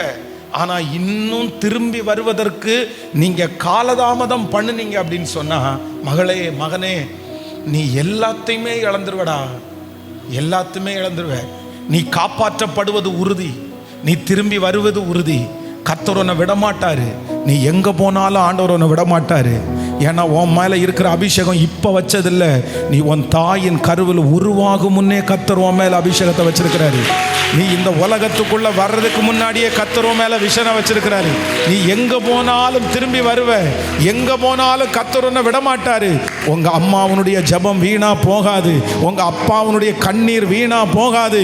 கர்த்தர் உன்னை கொண்டு வருகிறது நிச்சயம், கொண்டு வருகிறது நிச்சயம். ஆனா என்ன அப்படின்னு சொன்னா, எல்லாத்தையும் இழந்து எல்லாத்தையும் முடிச்சுட்டு கடைசியில என் கண்ணெல்லாம் இழந்து இந்த நபர்களோட சேர்ந்து நான் வாழ விரும்பல, நான் சாக விரும்புறேன் அப்படின்னு சொல்ற அந்த சூழ்நிலையில நீங்க வராதபடிக்கு ஆண்டவர் சிலரை எச்சரிக்கிறார்.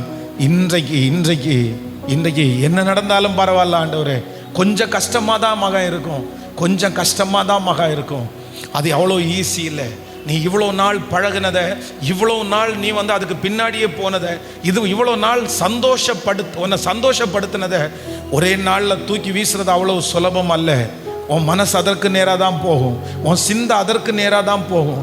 ஆனால் நான் நம்புகிறேன், நீ கொஞ்சம் இடம் கொடுத்துட்டேன்னா யார் உனக்கு உதவி செய்வாங்கன்னா, ஏசப்பா உனக்கு கண்டிப்பாக ஹெல்ப் பண்ணுவார். யாரோ ஒருத்தர் இருக்கிற நேருக்கு நேர் ஆண்டவர் பேசிட்டு இருக்கிறாரு. கர்த்தர் உங்களை என்கவுண்டர் பண்றாரு. நான் நம்புறேன், இந்த பட்டணத்துக்குள்ள என்ட்ராகிறதுக்கு முன்னாடியும் ஆண்டவர் எனக்கு முன்னாடி அதான் வச்சாரு. நிறைய வாலிபர்கள் இருக்கிறாங்க, அவங்க கையில ஒரு பெரிய வெற்றியுள்ள ஒரு ஆயுதம் கொடுக்கப்பட்டிருக்கிறது மாதிரி தான் நான் ஃபீல் பண்ணிட்டு வந்தேன். இங்க இப்படிப்பட்ட ஒரு பேனர் போட்டிருப்பாங்கன்னெல்லாம் எனக்கு தெரியாது. இங்க வரும்போது தான் தெரியுது, இல்லை நிச்சயமாகவே உங்க கையில கர்த்தர் அந்த ஆயுதத்தை கர்த்தர் தர்றாரு. ஒரு பெரிய பவரை ஆண்டவர் தர்றாரு. தாவீதுனுடைய கையில ஒரு கூழாங்கல்ல ஆண்டவர் கொடுத்தாரு. ஆமென். மோசேயினுடைய கையில ஒரு செங்கோலை ஆண்டவர் கொடுத்தாரு. உங்க கையிலையும் அதே மாதிரி ஆண்டவர் ஒரு அபிஷேகத்தை வச்சிருக்கிறாரு. நீங்க சாதாரணமானவர்கள் அல்ல. தயவு செய்து கொஞ்சம் இடம் கொடு மகனே, கொஞ்சம் இடம் கொடு மகனே, கொஞ்சம் இடம் போடு. நீ சத்தம் போட்டு அழணும், நீ சத்தம் போட்டு கத்தணும், நீ அப்பான்னு கூப்பிடணும், நீ தனியே போய் நீ ஜெபிக்கணும், நீ தனியே ஏசப்பாட நேரத்தை நீ செலவு பண்ணணும். ஏன் அப்படின்னா, ஆண்டவர் உன்னை குறித்து வச்சிருக்கிற நோக்கம் ரொம்ப பெரிய நோக்கம். ஆமென். ஆண்டவரிடத்திலிருந்து நீங்க பாதுகாப்பையும் ஆண்டவரிடத்திலிருந்து மீட்பையும் நீங்க பெற்றுக்கொள்ளணும்னா நீங்க உடைஞ்சே ஆகணும். நீங்க உடையாம அதை பெற்றுக்கொள்ள முடியாது. அன்னாளை குறித்து வேதம் சொல்லுது, அத்தனை வருஷமும் வருஷம் வந்துட்டு தான் இருக்கிறாங்க. ஆனா வருஷம் அவங்க துக்கப்படும் போது துக்கத்தோட வீட்டுக்கு போறாங்க. ஆனா ஒரே ஒரு வருஷம் என்ன நினைச்சிட்டாங்கன்னா, அவங்க மனசை கஷ்டப்படுத்தும் போது ஸ்ட்ரெயிட்டாக தேவனுடைய ஆலயத்தில் போய் அங்கே உடஞ்சி தன்னுடைய இருதயத்தை ஊற்றிட்டாங்க. அந்த உடஞ்ச இருதயத்தை ஊற்றின உடனே என்ன நடக்குது அப்படின்னு சொன்னா, ஒரு வார்த்தை வருது, நீ சமாதானத்தோட போ, நீ இஸ்ரவேலின் தேவனாகிய கர்த்தரிடத்தில் வேண்டிக் கொண்டபடியே அவர் உனக்கு தந்தருளினார். அதனால மகனே, நீ வருத்தப்படுறதுனால எந்த பிரயோஜனமும் இல்லை. நீ மனசை கஷ்டமா வச்சுக்கிறதுனால எந்த பிரயோஜனம் இல்லை. நீ சாப்பிடாம இருக்கிறதுனால எந்த பிரயோஜனம் இல்லை. ஐயோ இவ்வளோ பெரிய துரோகத்தை பண்ணிட்டேனேன்னு நினைச்சிட்டு நீ ஃபீல் பண்ணி எந்த பிரயோஜனம் இல்லை. சிலர் கையை அறுத்துக்குவாங்க. அப்படியே ஃபீல் பண்ணாங்கன்னா அவங்களுக்காகவே தண்டனை கொடுத்துக்குவாங்க. ஓங்கி ஓங்கி செவனில் அடிச்சுக்குவாங்க. செருப்படுத்து தன்னைத்தானே அடிச்சுக்குவாங்க. நீ இவ்வளவு மோசமானவனா இருக்கிறியே, இவ்வளவு மோசம். இந்த மாதிரி தண்டனை கொடுத்து எந்த பிரயோஜனமும் இல்லை. என்ன பண்ணணும்னு ஆண்டவர் எதிர்பார்க்கிறாருன்னா, நீ அவர் சமூகத்தில் நீ உடையணும், அவர் சமூகத்தில் நீ வரணும். வராம பெரிய வெற்றியை நீ அடைய முடியாது. நீ கர்த்தர் சமூகத்தில் உடையாம அதுலேருந்து நீ ஃபீல் பண்ணி, இளையகுமாரனை குறித்து வேதம் சொல்லுது, தன் தகப்பனாரை விட்டு எல்லாவற்றையும் எடுத்துட்டு தூர தேசத்துக்கு போய் எல்லாத்தையும் இழந்துட்டான். அவனுக்கு ரொம்ப ஃபீல் ஆகுது. இப்போ ஐயோ நம்ம தப்பு பண்ணிட்டோம், நம்ம எல்லாத்தையுமே இழந்துட்டோம், நம்ம இவ்வளோ மோசமான ஒரு சூழ்நிலைக்கு வந்துட்டோம், நம்ம தப்பு தான் காரணம், நம்ம ரொம்ப மோசமாயிட்டோன்னு அவனுக்கு அந்த ஃபீல் இருக்குது. அவன் கில்ட்டியாக ஃபீல் பண்ணுறான். அவனுடைய இருதயத்துக்குள்ள ரொம்ப அவனுக்கு கஷ்டமா இருக்குது. சே, இப்படி நம்ம எல்லாத்தையும் இழந்துட்டோமேன்னு. ஆனா அப்படி இழந்து இருந்ததுனால அவனுக்கு எதுவுமே மாறிடல. பன்றிக்கு கொடுக்குற தவிடு கூட அவனுக்கு கிடைக்காதபடி தான் அவன் கஷ்டப்பட்டான். ஆனா எப்போ அவனுக்கு விடுதலை வந்துச்சு அப்படின்னா, ஒரு தீர்மானம் எடுக்கிறான். நான் எழுந்து என் தகப்பனாரிடத்திற்கு போவேன். தகப்பனாரை பார்த்து என்ன சொல்லுவேன்னா, உங்க பிள்ளைன்னு வச்சிருக்கிற ஸ்தானத்தை நான் இழந்துட்டேன், எனக்கு கிடைக்காது. பரவாயில்ல, நீங்க பிள்ளைன்ற ஸ்தானத்தை எனக்கு தராட்டி கூட பரவாயில்ல. என் மேல பெரிய விஷன் வச்சிங்க, பெரிய நோக்கம் வச்சிங்க, பெரிய ஊழியக்காரனா இல்லை ஒரு பெரிய அளவில் எனக்கு கொண்டு வரணும்னு நினைச்சிங்க. நான் எல்லாத்தையும் இழந்துட்டேன், சரி பரவாயில்ல, அது கூட எனக்கு தராம எனக்கு விட்டுருங்க. ஆனா உங்க வேலைக்காரங்க டெய்லி உங்க முகத்தை பார்ப்பாங்கல்ல, அதனால டெய்லி உங்களை பார்க்குற மாதிரியே உங்களுக்குள்ளேயே என்னை வச்சுக்க முடியுமான்னு கேட்டான். திரும்பி போகும்போது அவனுடைய தகப்பனார் என்ன சொன்னாங்க அப்படின்னு சொன்னா, நீ வேலைக்காரன் இல்லப்பா, அந்த வேலைக்காரன்ற சாப்டருக்கே அவங்க அப்பா போகல. அவங்க அப்பா என்ன சொன்னார் அப்படின்னா, என் குமாரனாகிய இவன் மரித்தான், அவன் உயிரோடு எழுந்தான், அவனுக்கு பாதரட்சியை கொடுங்க, அவனுக்கு பாதரட்சியை கொடுங்க. மகனே நீ உடஞ்சே ஆகணும் சாமி, நீ உடஞ்சே ஆகணும். ஒருவேளை இந்த இடத்துல உனக்கு அழுது உடஞ்சி ஜெபிக்கிறதுக்கு ஒருவேளை ரெஸ்ட்ரிக்ஷன் இருக்கலாம், உனக்கு நிறைய தடை இருக்கலாம். பரவாயில்ல, நான் உன்னை எந்த விதத்திலும் நான் உன்னை குற்றப்படுத்தலை. பட் நீ இதிலிருந்து வெளியே வரணும்னா நீ தேவ சமூகத்தில் நீ உடஞ்சுதான் ஆகணும். உன்னை காப்பாற்றுற இடம் வேற எங்கேயுமே கிடையாது. அதான் நான் திரும்பி சொல்கிறேன், மகனே நீ ஃபீல் பண்ணி எந்த பிரயோஜனமும் இல்லை. ஐயோ நான் இப்படி மிஸ்டேக் பண்ணிட்டேன், நான் இந்த மாதிரி எல்லாத்தையும் இழந்து நான் நிற்கிறேன், நான் இப்படி ஏமாந்துட்டேன், என்னை யூஸ் பண்ணிட்டாங்க, இப்போ என்னை தூக்கி போட்டாங்க, இந்த மாதிரி நீ நினச்சி வந்திருக்கலாம். நீ ஃபீல் பண்ணி என்ன பண்ண போற? நீ ஃபீல் பண்ண வேண்டாம். அதற்கு மாறாக நீ என்ன பண்ண அப்படின்னு சொன்னா, உன்னை மறுபடியும் அழகுபடுத்துகிற ஒருத்தர் இருக்கிறார், உன்னை மறுபடியும் வணைகிற ஒருத்தர் இருக்கிறார், உன்னை மறுபடியும் புதுமையாக்குற ஒருவர் இருக்கிறார்.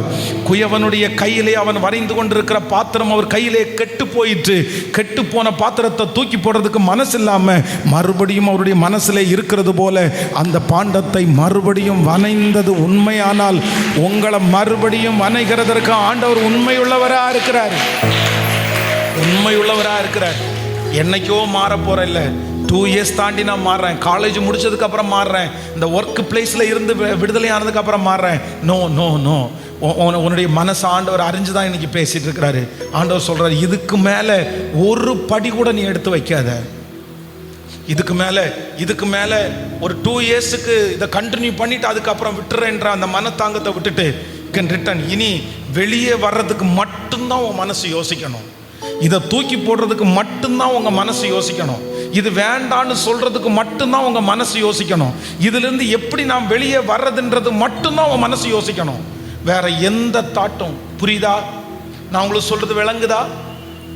எத்தனை பேருக்கு விளங்குது?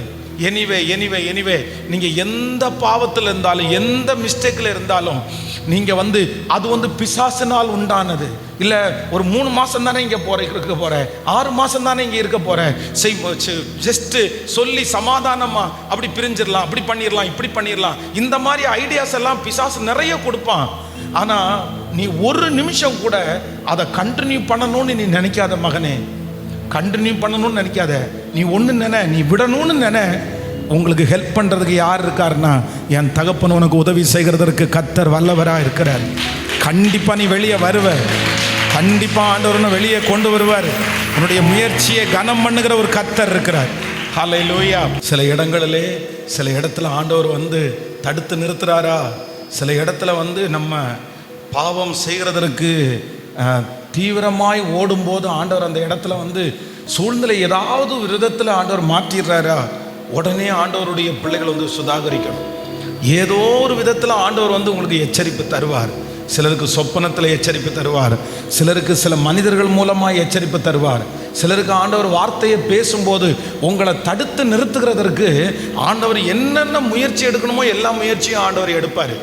ஆனால் நீங்கள் எப்பொழுது அதற்கு இடம் கொடுக்கிறீர்களோ, அதை நீங்கள் மதிக்கிறீர்களோ, சரி ஆண்டவர் தான் நம்மளை தடுத்து நிறுத்துறாரு, ஆண்டவர் தான் வேண்டான்னு நினைக்கிறாரு அப்படின்னு நீங்கள் எப்போ ஆண்டவருடைய அந்த வார்த்தைக்கு நீங்கள் செவி கொடுக்குறீங்களோ அப்போ தான் ஆண்டவர் என்ன பண்ணுவாருன்னா, கர்த்தர் இன்னும் உங்களுக்காக போராடுவார். அதான் வாக்கு கடங்காத பெருமூச்சுகளோடு நமக்காக வேண்டுதல் செய்கிறவர். நம்மளை அப்படியே விட்டுற மாட்டாரு, சத்துருடைய கையில் அப்படியே ஒப்பு கொடுத்துட மாட்டாரு. அவர் நமக்காக போராடுவார். ஏன்னா தன்னுடைய சொந்த ரத்தத்தையே நமக்காக அவர் சிந்தி இருக்கிறாரு. எப்படி விட்டுருவார் ஆண்டவர்? அவர் அவருடைய ஜீவனையே நமக்காக கொடுத்திருக்கிறார். அதனால உங்க மேல யாருக்கு பிரியம் இருக்கோ இல்லையோ, உங்களை சுத்தி இருக்கிறவங்க நிறைய பேர் நீங்க விழுந்து போட்டோம்னு நினைப்பாங்க. நீ விழுகிறத கை கொட்டி சிரிக்கிறதுக்கு அவங்க ஆசைப்படுவாங்க. நீ ஒன்றும் இல்லாம போகிறது தான் அவங்களுக்கு பிரியம், அதுதான் அவங்க நினைப்பாங்க. ஆனா ஆண்டவர் மட்டும் அப்படி விட்டுறவே மாட்டாரு. ஆண்டவர் மட்டும் நீங்க நல்லா இருக்கணும்ன்றதுல ஆண்டவர் ரொம்ப குறியா இருப்பாரு. ஆனா நீங்க என்ன பண்ணணும் அப்படின்னு சொன்னா, நீங்க பிசாசுக்கு இடம் கொடுக்காம நீங்க ஆண்டவருக்கு இடம் கொடுக்கணும். இனி ரிஜெக்ட் பண்ணாதீங்க. உங்களுக்கு பேசணும்னு நினைக்கும் போது மொபைல் ஏதாவது ஆகுதா, உடனே நீங்க என்ன பண்ணணும்னா, உடனே ஆண்டவருடைய எச்சரிப்புன்னு நீங்க புரிஞ்சுக்கணும். நீங்கள் போகிற வழியில் ஏதோ உடனே ஆண்டவருடைய எச்சரிப்புன்னு புரிஞ்சுக்கணும். உடனே ஆண்டவரே நன்றி ஆண்டவரே, இந்த மாதிரி நீங்கள் என்னை தடுத்து, அவர் எவ்வளோ பெரிய மகா பெரிய தேவன், நம்மளை மனசில் வச்சு நம்ம விழக்கூடாதுன்னு சொல்லிட்டு தடுத்து நிறுத்துறார் அப்படின்னு சொன்னால் நம்ம மேலே ஆண்டவருக்கு எவ்வளோ பெரிய பாசம், எவ்வளோ பெரிய பாசம் ஆண்டவருக்கு நம்ம மேலே இருக்குது. விட்டுறாதீங்க. ரொம்ப கவனமாக இருக்கணும். இயேசுவே, நீர் என்னை காப்பாற்றுகிறதுக்கு எடுக்கிற முயற்சியை நான் கண்டுபிடிக்கக்கூடிய ஞானத்தை தாங்கன்னு நீங்கள் ஜெபம் பண்ணிட்டே இருங்க. நான் நம்புகிறேன், இந்த ஜெபத்திற்கு பிற்பாடு, இந்த வாலிபர் கூட்டத்துக்கு பிற்பாடு நீங்கள் நிறைய பேர் லிட்டரலாக நீங்கள் பார்ப்பீங்க. ஆண்டவர் உங்களுக்கு ஹெல்ப் பண்ணுறதை உங்கள் கண் கூட நீங்கள் பார்ப்பீங்க. நீங்கள் அந்த கண் கூட பார்க்கும்போது இங்கே ஆண்டவரை மகிமை மட்டும் படுத்துங்க. கர்த்தரிடத்தில் நன்றி நீங்கள் சொல்லுங்கள். ஆண்டவர் உங்களை அடுத்த லெவல் இன்னும் கர்த்தர் உதவி செய்கிறதற்கு ஆண்டவர் வல்லவராக இருக்கிறார். ஆமென். ஒரு நடந்த சம்பவத்தை சொல்கிறேன். ஒரு பாப்பா ஒரு வாலிபர் தங்கச்சி ஒரு விசை இந்த மாதிரி ஒரு வாலிபர் கூட்டம் நடந்துச்சு. அப்போ அந்த மகளுக்கு இன்னொரு பையன் மேலே ஒரு அஃபைர், ஒரு விருப்பம் ஒன்று இருந்திருக்குது. அப்போ அவங்க அந்த வாலிபர் கூட்டம் முடித்த உடனே என்கிட்ட பாஸ்டர் ஆண்டவர் என் கூட பேசினார். உடனே நான் இந்த மாதிரி மனம் திரும்புறதுக்கு நான் விரும்புகிறேன், நான் இந்த மாதிரி பண்ணிட்டு இருக்கிறேன், எனக்காக ஒரு ஜெபம் பண்ணுங்க அப்படின்னு சொன்ன உடனே நான் ஜெபம் பண்ணி அனுப்பினேன். சரி ரொம்ப கவனமாக இரு அப்படின்னு சொன்னேன். அடுத்த ஒரு வாரத்தில் அவங்க அந்த பிள்ளை என்ன சொல்கிறாங்க அப்படின்னு சொன்னால், பாஸ்டர் அந்த பையன் திரும்பவும் என்னிடத்துல பேசி எனக்கு ஒரு சின்ன செயின் இருக்கிறத அவன் பார்த்துட்டான். அந்த செயினை அவன் கேட்குறான், எனக்கு ஒரு பெரிய பிரச்சனை இருக்குது, என் வண்டி ஒரு சின்ன ஆக்சிடென்ட் ஆச்சு, எனக்கு கொஞ்சம் பணம் தேவைப்படுது, எனக்கு ஒரு செயினை மட்டும் கொஞ்சம் அடகு வச்சு கொடுத்துட்டேன்னா உனக்கு டூப்ளிகேட் அதே மாதிரி போட்டு விட்றேன், உங்களை யாரும் கண்டுபிடிக்க மாட்டாங்க, ஒரு 2 months உனக்கு நான் ரிட்டர்ன் எடுத்து தர்றேன் அப்படின்னு என்கிட்ட கேட்டான். ஆண்டவர் என்னை காப்பாற்றுறதுக்காக தான் அன்னைக்கு அந்த மீட்டிங்கே வச்சிருக்கிறாரு. ஆனால் நான் இதை உணர்ந்து கொள்ளவே இல்லை, நான் இதை தெரிஞ்சுக்கவே இல்லை. உடனே அவன் என்னை ரொம்ப பேசினதுனால என் கழுத்தில் இருந்த செயினை கழட்டி கொடுத்துட்டு அந்த டூப்ளிகேட்டை போட்டுட்டேன். ஆனால் இப்போ தான் தெரியுது அவன் ரொம்ப மோசமான மனுஷன் அப்படின்னு தெரியுது. என் கையிலிருந்து எல்லா பணத்தையும் எடுத்துட்டான், எங்கள் அம்மா அப்பாவை எல்லாம் ஏமாற்றி நான் வாங்கி கொடுத்துட்டேன். இன்றைக்கி எல்லா இடத்துலையும் பேரை கெடுத்து, காலேஜில் பேரை கெடுத்து, என் அம்மா அப்பாட்ட நம்பிக்கையை போய் இன்றைக்கி ஆண்டவருடைய எச்சரிப்பை நான் மீறினதுனால எல்லாத்தையும் இழந்து நிற்கிறேன் அப்படின்னு அடுத்து சொன்னாங்க. அப்போது ஆண்டவருடைய பிள்ளைகளை, கர்த்தர் சில நேரத்தில் உங்களை காப்பாற்றுறதுக்கு எடுக்கிற முயற்சியில் நீங்கள் உடனே என்ன பண்ணணும்னா, அந்த நிமிஷமே நீங்கள் கீழ்ப்படிஞ்சிடணும். தடை ஆகுது அப்படின்னு சொன்னா நீங்க விட்டுருங்க. உங்களுக்கு திரும்ப திரும்ப ஆண்டவரிடத்துல போய் கேட்காதீங்க, ஆண்டவரே இது சித்தமா, ஆண்டவரே இது சித்தமா. ஒன்று நினைச்சுக்குங்க, ஆண்டவர் எப்பொழுதுமே குறுக்கு வழியாய் ஆசீர்வதிக்கிறவர் அல்ல. ஆண்டவர் ஒருபோதுமே அசுத்த வழியாய் ஆசீர்வதிக்கிறவர் அல்ல. இந்த மாதிரி ஐடியா எல்லாம் கொடுக்கறது யார் அப்படின்னா பிசாசு தான். அந்த ஐடியாஸ் அவனுக்கு கொடுப்பாங்க. ஷார்ட்கட் ஐடியாவை கொடுக்கறது பிசாசு. இன்னும் அசுத்தமான காரியத்தை நன்மையா சொல்றது மாதிரி சொல்றது அது சத்துரு தான் கொடுப்பாங்க. அதற்கு ஒரு நாளும் இடம் கொடுக்காதீங்க. நீங்க ஆண்டவருக்காக பக்தி வைராக்கியம் காமிச்சிங்கன்னா நான் நம்புறேன், இந்த உலகத்தில் நீங்க கஷ்டப்பட்டா கூட கர்த்தர் பரலோகத்தில் உங்களுக்கு மகிமையை கர்த்தர் தருவதற்கு வல்லவரா இருக்கிறார். கிறிஸ்துவின் நிமித்தமாய் ஆண்டவருக்காக நீங்க படுகிற உபத்திரவத்தை கூட நீங்க பாக்கியமா நினைங்க. நீங்க இன்னைக்கு எந்தெந்த காரியத்தை எல்லாம் விட்டு தர்றீங்களோ, எந்தெந்த காரியத்தை எல்லாம் ஒப்பு கொடுக்குறீங்களோ எல்லாத்திற்கும் கண்டிப்பாக ஆண்டவர் பலன் தராம போகவே மாட்டார். ஹல்லேலூயா. ஸோ நான் ஒன்று ஃபஸ்ட்டு நம்பர் 1 முதலாவதாக நீங்கள் மறக்காதீங்க, நான் ஆண்டவரை நான் முதல்ல ஒன்று நம்பணும். என்ன நம்பணும் அப்படின்னு சொன்னால், என்னை கொண்டு ஆண்டவர் ஒரு பெரிய காரியத்தை செய்ய போகிறாருன்னு நம்பணும். ஆமே, நீங்கள் மறந்துடாதீங்க. இன்றைக்கி ஒரு சில ஜெப குறிப்பு மட்டும் சொல்லி உங்களுக்காக ஜெபிக்க போகிறேன். இது ஒரு ஜெப குறிப்பாக நீங்கள் வச்சுக்கோங்க. நம்பர் 1 ஃபஸ்ட்டு நீங்கள் மறந்துடக்கூடாது, என்னை கொண்டு ஆண்டவர் ஒரு பெரிய காரியத்தை செய்ய போகிறார். சொல்லுங்கள், எல்லாரும் சொல்லுங்கள் பார்க்கலாம். என்னை கொண்டு, சாதாரணமான என்னை கொண்டு கர்த்தர் ஒரு அசாதாரணமான காரியத்தை செய்ய போகிறாரு. எனக்குள்ளே இருக்கிறவர் பெரியவர். சொல்லுங்கள், உலகத்தில் இருக்கிறவனை விட எனக்குள்ளே இருக்கிறவர் பெரியவர். கர்த்தர் என்னை வாழ வைக்க போகிறாரு. நான் நிறைய பேருக்கு பிரயோஜனம் உள்ள ஒரு கருவியாக நான் மாற போகிறேன். என் கையில் ஆண்டவர் என் கையில் ஒரு பட்டயத்தை கொடுக்க போகிறாரு. அந்த பட்டயத்தை கொண்டு நான் எதிரியினுடைய ராஜ்யங்களை நான் வீழ்த்த போகிறேன். ஒரு நாள் என் தகப்பன் ஆச்சரியப்படுற அளவுக்கு நான் வந்து நிற்பேன். ஒரு நாள் என் குடும்பமே பிரமிக்கிற அளவிற்கு, அப்படியே ஏறிட்டு பார்க்குற அளவிற்கு ஆண்டவர் என்னை கொண்டு வந்து நிறுத்துவார். என்ன நிறுத்துவார்? எத்தனை பேர் ஆமோதிக்கிறீர்கள்? ஆமென். நான் இப்போ சமீப காலமாக எங்கே போனாலும் இந்த சாட்சியை சொல்லுவேன். நான் ஊழியத்திற்காக ரொம்ப எல்லாம் ஊழியத்திற்கு வசனத்தை கொடுத்து அப்படி அழைக்கப்பட்டவனெல்லாம் கிடையாது. ஆண்டவர் என்னை நேருக்கு நேர் முகமுகமாக பார்த்து நீ ஊழியத்துக்கு மகனே அப்படின்னு எல்லாம் கூப்பிட்டது மாதிரி எனக்கு ஞாபகம் இல்லை.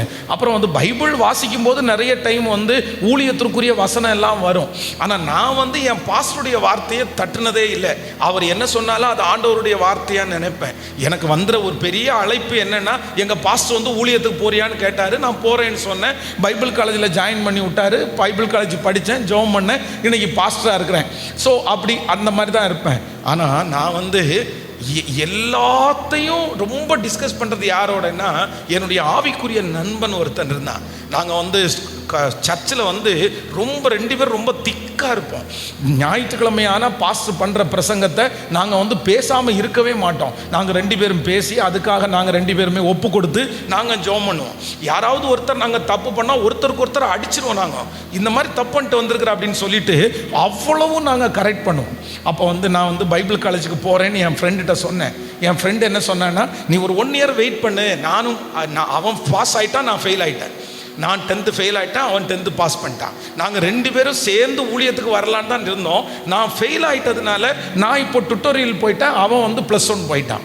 நான் டுட்டோரியலில் போனாலும் என்னால் எழுத முடியல, அங்கேயும் என்னை திருப்பி அனுப்பி விட்டாங்க. இப்போது ஆல்ரெடி எல்லாமே கொலாப்ஸ் ஆயிடுச்சு. அப்போ நான் பைபிள் காலேஜுக்கு போகிறேன்னு சொல்லும்போது எனக்கு சொன்னேன், எனக்கு தடுமாற்றமாக இருக்குது, ஏசப்பா என்ன அழைச்சிருக்காரா இல்லையா, நான் பாஸ்டர் சொன்னதை கேட்டு நான் போகிறேனோ அப்படின்னு தடுமாற்றமாக இருக்குது அப்படின்னு சொல்லும்போது என் ஃப்ரெண்டு இடத்துல சொன்னான், சரிடா ஒன்றும் இல்லை, நான் உனக்கு ஒரு எக்ஸாம் வைக்கிறேன், அந்த எக்ஸாமில் நீ பாஸ் பண்ணிட்டேன்னா நீ உண்மையாக ஏசப்பா உன்னை அழைச்சிருக்காருன்னு அர்த்தம். நீ ஃபெயில் ஆகிட்டேன்னா நீ பைபிள் காலேஜுக்கு போக வேண்டாம் அப்படின்னு 2 சொல்லியாச்சு. சொன்ன உடனே சரி நீ வைடா அந்த எக்ஸாம் வைன்னு சொன்ன உடனே அவன் ஒரு பேப்பர் எடுத்துகிட்டு அவன் இங்கிலீஷில் ஒன்று எழுதுறான். எழுதிட்டு என்கிட்ட வாசிக்க சொல்கிறான். வாசிக்க சொன்னால் நானும் ஒரு 5 மினிட்ஸ் என்னென்னமோ சொல்லி வாசி பார்க்குறேன். PRAISC PRAISCன்னு நானும் சொல்லி பார்க்குறேன், எனக்கு வாசிக்க தெரில. அப்போ நான் சொன்னேன், எனக்கு தெரிலடா, என்ன எழுதிருக்கேன்னு தெரில, வாசிக்க தெரிலன்னு சொன்ன உடனே அவன் சொன்னான், ஏண்டா பிரைஸ் த லார்ட் அப்படின்னு எழுதியிருக்கிறேன், இந்த பிரைஸ் த லார்ட் அப்படின்றதே ஒன்னால் வாசிக்க தெரில, நீ பைபிள் காலேஜுக்கு போய் படித்து முடிச்சு நீ பாஸ்டர் ஆகி நீ எல்லாம் பைபிள் காலேஜுக்கு போகிறதுக்கு ஆண்டவருடைய சித்தம் இருக்குமோன்னு எனக்கு தெரில அப்படின்னு சொன்னான். அப்போ எனக்கு ரொம்ப மனசுக்கு கஷ்டமாயிருச்சு. அப்போ நம்ம ஒரு ஊழியத்திற்காக போகிறோம், ஜஸ்ட் ஒரு பிரைஸ் தி லார்ட் அப்படின்றதே வாசிக்க தெரில. ஆனாலும் பாஸ்டர் சொல்கிற வார்த்தையை நம்ம தட்டக்கூடாதுன்னு ஊழியத்திற்கு வரும்போது பெரிய விசுவாசத்தோடு அப்படி வந்தேன்னுலாம் சொல்ல முடியாது. ஆனால் இன்றைக்கு நான் நினச்சி பார்க்குறேன், எனக்குள்ளேயே ஆண்டவர் இவ்வளோ ஊழிய வாஞ்சையும் இவ்வளோ அபிஷேகத்தையும் கர்த்தர் வைத்திருப்பார். ஆனால் உங்களுக்குள்ள ஆண்டவர் எவ்வளவு வச்சிருப்பாரு. என்னை ரொம்ப நெருக்கமாக அறிஞ்ச, என்னை ரொம்ப பிடிக்கிற என் ஃப்ரெண்டாலேயே அதை சரியாக கையாள தெரியல. அவனுக்கு கூட என் மேலே நம்பிக்கை இல்லை, யாருக்குமே நம்பிக்கை இல்லை. ஆனால் என் மேலே ஆண்டவர் அப்படி ஒரு காரியத்தை வச்சிருப்பார்னா நான் விசுவாசிக்கிறேன், கண்டிப்பாக உங்கள் மேலே ஒரு பெரிய திட்டத்தை ஆண்டவர் வைக்காமல் இருக்க மாட்டார். நீங்கள் பிரகாசிக்கிற சுடர்கள் தான். நீங்கள் ஒரு 10 டைம் சொல்லுங்கள், நான் நம்புகிற ஆண்டவரேன்னு சொல்லுங்க, மனசார சொல்லுங்க, கையை உயர்த்தி எல்லாரும் ஏசப்பாட்ட சொல்லுங்க, நான் நம்புறேன். ஆமென். இந்த வருஷமே நீங்க அதை பார்ப்பீங்க. இந்த ஜெபம் முடிச்சிட்டு போனதுக்கு அப்புறம் நீங்க ஒருத்தருக்காக ஜெபம் பண்ணுவீங்க, அவங்களுக்கு அற்புதம் நடக்கும். நீங்க சுவிசேஷம் அறிவிக்கும் போது அற்புதம் நடக்கும். கர்த்தர் உங்களுக்கு ஒன்ன புதுசா கர்த்தர் உங்களுக்கு கற்று தருவார். ஆமென், ஆமென், ஆமென். ஸோ நம்பர் 1, முதலாவதாக மறந்துடக்கூடாது, என் மேலே ஆண்டவர் ஒரு பெரிய திட்டத்தை வச்சிருக்கிறதுனால ஐ ஆம் ஸ்பெஷல். சொல்லுங்கள் எல்லாருமே, ஐ ஆம் ஸ்பெஷல். சத்தமாக சொல்லுங்கள் எல்லாருமே, ஐ ஆம் ஸ்பெஷல். சத்தமாக சொல்லுங்கள். எனக்கு மட்டும் ஏன் பாஸ்டர் இவ்வளோ போராட்டம்னு கேட்டீங்கல்ல? ஆமென். அவன் பாவம் பண்ணிட்டு நல்லா ஜாலியாக சுற்றி திடுறான், எனக்கு மட்டும் மனசு பக்குன்னு அடிக்குது, நமக்கு ஒரு பொய்யே சொல்ல முடிய மாட்டேங்குது அப்படின்னு சொன்னீங்கல்ல. ஏன்? நீங்கள் ஒரு ஸ்பெஷல். நீங்கள் அவங்கள மாதிரி இல்லை. உலகத்தில் எவ்வளோ பாவத்தை செஞ்சு அடுத்த பாவத்தை அவ்வளோ இன்ட்ரெஸ்டாக பண்ணிட்டு இருக்கும்போது நீங்கள் ஒரு சின்ன தப்பு பண்ணுனா உங்கள் மனசாட்சி படன்னு அடிக்குது. நீங்கள் அவ்வளோ ஃபீல் பண்ணுறீங்க. காரணம் என்னன்னா, அவங்க வேற, நீங்கள் வேற. கர்த்தர் உங்களை அவர்களுக்கு அதிகாரியாய் கர்த்தர் வைத்திருக்கிறார். உங்களுக்குள்ளே இருக்கிற அபிஷேகம் பெரியது, உங்களுக்குள்ளே இருக்கிற வல்லமை பெரியது. வாலிப தம்பிங்க எல்லாம் நல்ல தலைக்கு மேல கரத்தை தட்டி, தலைக்கு மேல கை தட்டி, எஸ் எஸ் எஸ், ஆமென். நீங்க ஸ்பெஷல் என்றத ஆண்டவர் சீக்கிரமாய் உணர வைக்க போறாரு. அத அந்நிய கண்கள் அல்ல, உங்க கண்கள் காணும். ஆமென். நாசரேத்திலிருந்து ஒரு நன்மை வர முடியுமா? ஆமா, இல்லாதவைகளை இருக்கிறது போல அழைக்கிற கர்த்தர். ஆமென். தேவனுடைய மனுஷன் சொல்லுகிறான், நாசரேத்திலிருந்து ஒருத்தர் வந்திருக்கிறாருப்பா, அவர் பயங்கரமான அற்புத அடையாளங்கள் செய்கிறாருப்பா. உடனே அவர் கேட்கிறார், ஏன்பா இப்படி சொல்லிட்டு இருக்கிறார்? நாசரேத்திலிருந்து, அந்த ஊரே மோசமான ஊர், அந்த ஊரில் படித்தவன் ஒருத்தனுமே இல்லை, அந்த ஊரில் இருக்கிறவன் எல்லா ஊருக்காரனுக்கும் வழி விடுவான். அந்த மாதிரி ஒரு கெட்ட பேரை வாங்கின ஊர் என்ன ஊருன்னா நாசரேத்து.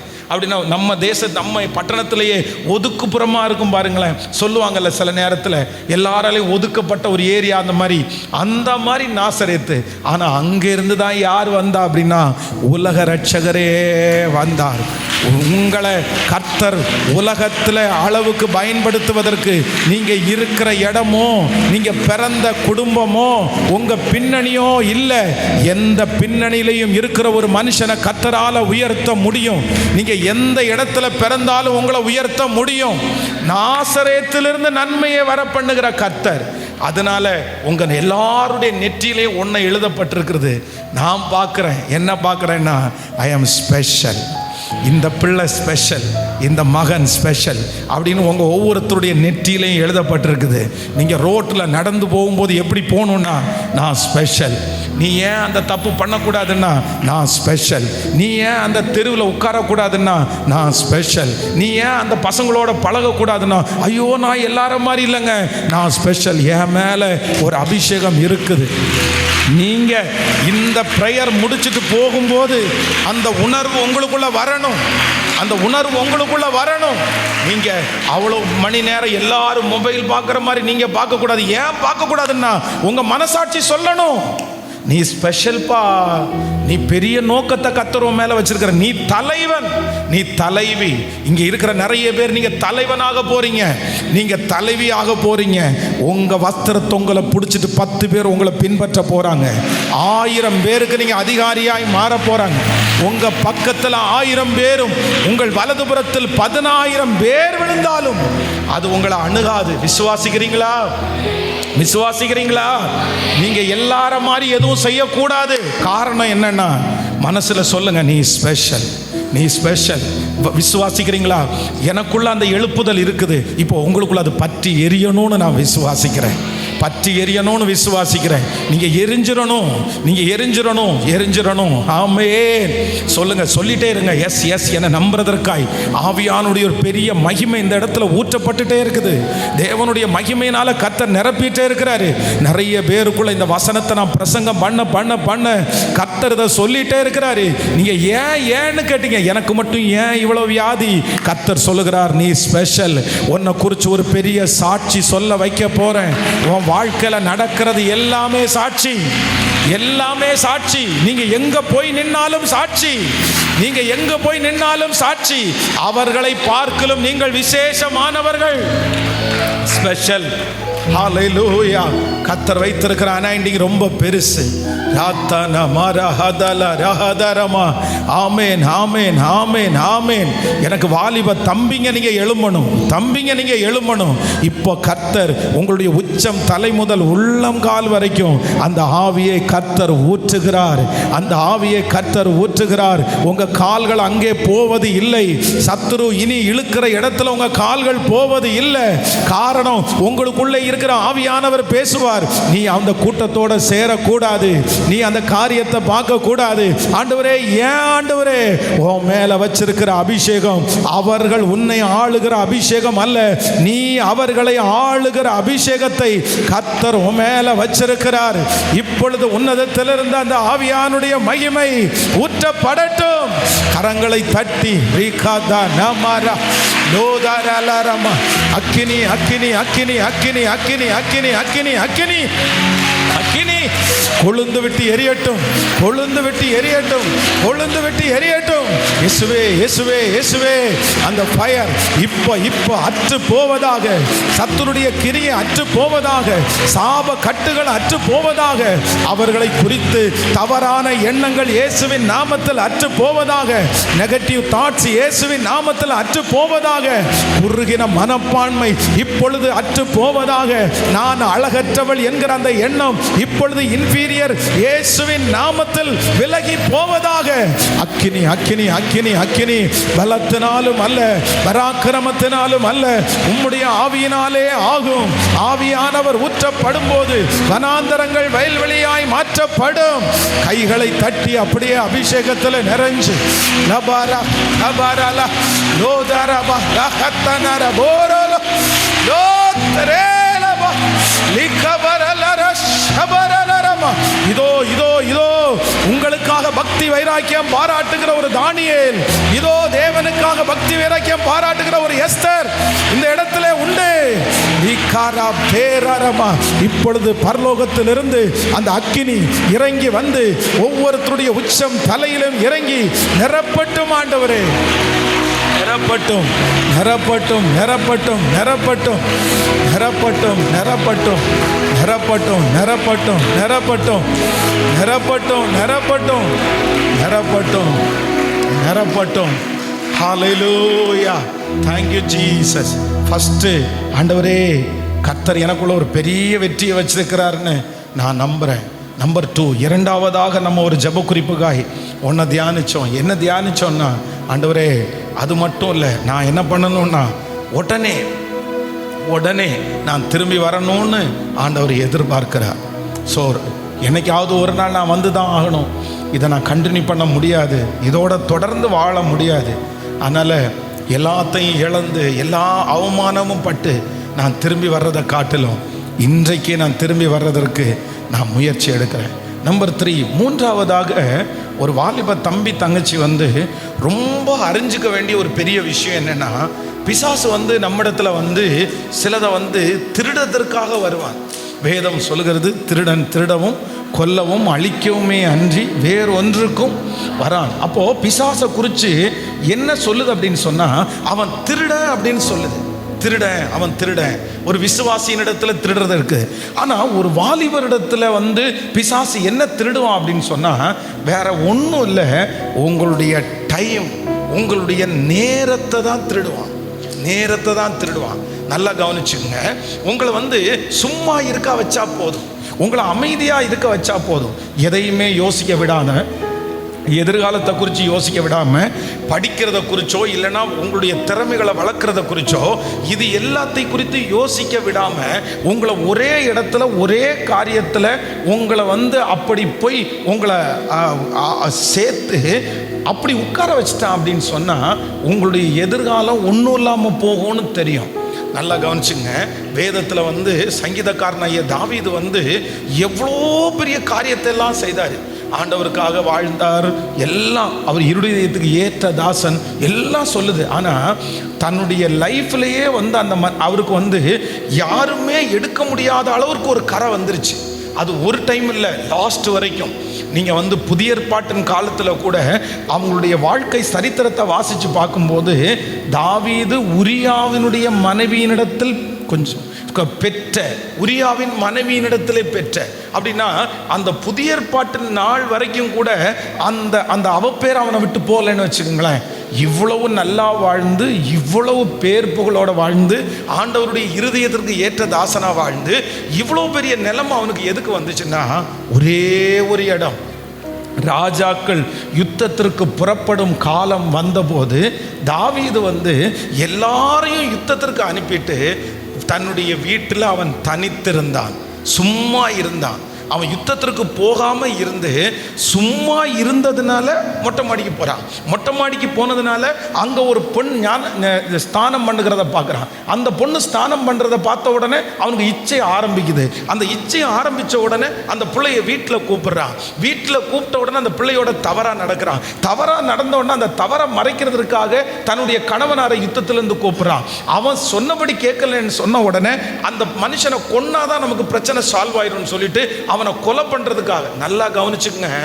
சும்மா இருந்த ஒரு விஷயம் அவனை எவ்வளவு பெரிய கடைசில யாரா மாத்திருச்சுன்னா, ஒரு நல்ல சேவகனாகிய உரியாவை கொலை பண்ற அளவுக்கு அவனை கொண்டு போய் விட்டுருச்சு. வாலிப தம்பி தங்கச்சி, நீ ரொம்ப கவனமாயிரு. நீ சும்மா மட்டும் நீ இருந்துட்ட அப்படின்னு சொன்னா, இந்த சும்மா இருக்கிறதுனுடைய விளைவு உனக்கு மிகப்பெரிய ஆபத்தா முடிஞ்சிடும். உன்னை நீ நீ நீ மோசமானவன் அல்ல. தாவீது ஒரு வேதம் சொல்லுகிறது, ஆடுகளுக்காக ஜீவனை கொடுத்தவன். அவன் கையில் 100 ஆடு கொடுக்கும்போது அந்த ஆட்டில் ஒரு ஆடை சிங்கம் பிடிச்சிச்சுன்றதுக்காக தன்னுடைய ஜீவனையே பணைய வச்சு ஆட்டுக்குட்டியை தப்பு வச்சவன் தான் தாவீது. ஆட்டுக்குட்டி மேலே அவ்வளோ பாசம், ஆட்டுக்குட்டி மேலே அவ்வளோ பாசமாக இருக்கிறவன் தன்னுடைய நல்ல சேவகனாகிய உரியாவை கொலை பண்ணுற அளவுக்கு கொலைகாரனாக மாறிட்டான். அவனை கொலைகாரனாக மாற்றினது எது? அவனுக்குள்ள அந்த குணம் எங்கேருந்து வந்துச்சு? இந்த சும்மா இருக்கிறது ஸ்டார்ட் ஆகி அவனை கொலைகாரனில் கொண்டு போய் விட்டுருச்சு. இன்றைக்கி இந்த சத்தத்தை கேட்குற எந்த தம்பி தங்கச்சி ஆனாலும் உன்னை ரொம்ப அன்பாக கேட்குறேன், நீ சும்மா இருந்துராத, நீ சும்மா இருந்துராத. பாரு, காரணமே இல்லாமல் நீங்கள் ஒரு இடத்துல இருக்கிறீங்கன்னா அது கூட நீங்கள் சும்மா இருக்கிறது தான். அந்த இடத்துல எதுக்கு காரணம் இல்லாமல் இருக்கணும்? நீங்கள் ஒரு ஒரு ஒரு ஒரு ஃபோன் காலுக்காக, ஒரு வாட்ஸ்அப் எஸ்எம்எஸ்ஸுக்காக அவ்வளவு மணி நேரம் நம்மளை காத்திருக்கிறது அப்படின்றது எவ்வளோ பெரிய மன கஷ்டமான ஒன்று. அவ்வளோ நேரம் இந்த ஃபோன் கால் வருமா, அந்த எஸ்எம்எஸ் அந்த மணி அடிக்குமா அப்படின்றது காத்திருக்கிறது. 10 மணிக்கு, 11 மணிக்கு, 12 மணிக்கு ஒரு மனுஷனுடைய எஸ்எம்எஸ்ஸுக்காக, ஒரு மனுஷனுடைய எஸ்எம்எஸ்ஸுக்காக நீ இங்கே இருக்க வேண்டிய ஆளா? நீ இப்படி வெயிட் பண்ண வேண்டிய ஆளா? உன்னை நம்பி எவ்வளோ பொறுப்பு இருக்குது, உன்னை நம்பி எவ்வளோ படிப்பு இருக்குது, நீ என்னென்ன செய்ய வேண்டியவன், எங்கெல்லாம் நீ இறங்கி வேலை பார்க்க வேண்டிய ஆள், உன் வயசில் இருக்கிற பிள்ளைகள் எவ்வளோ பெரிய அளவில் வேலை செஞ்சிட்ருக்காங்க.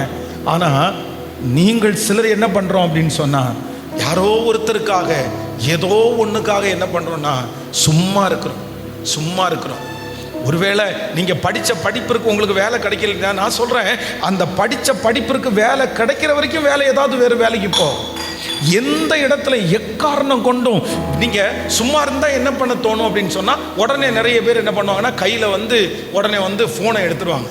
சும்மா இருக்கிற நேரத்தில் உங்கள் கையில் என்ன இருக்குன்னா, 90% பேர் கையில் ஃபோன் மட்டும்தான் இருக்கும்.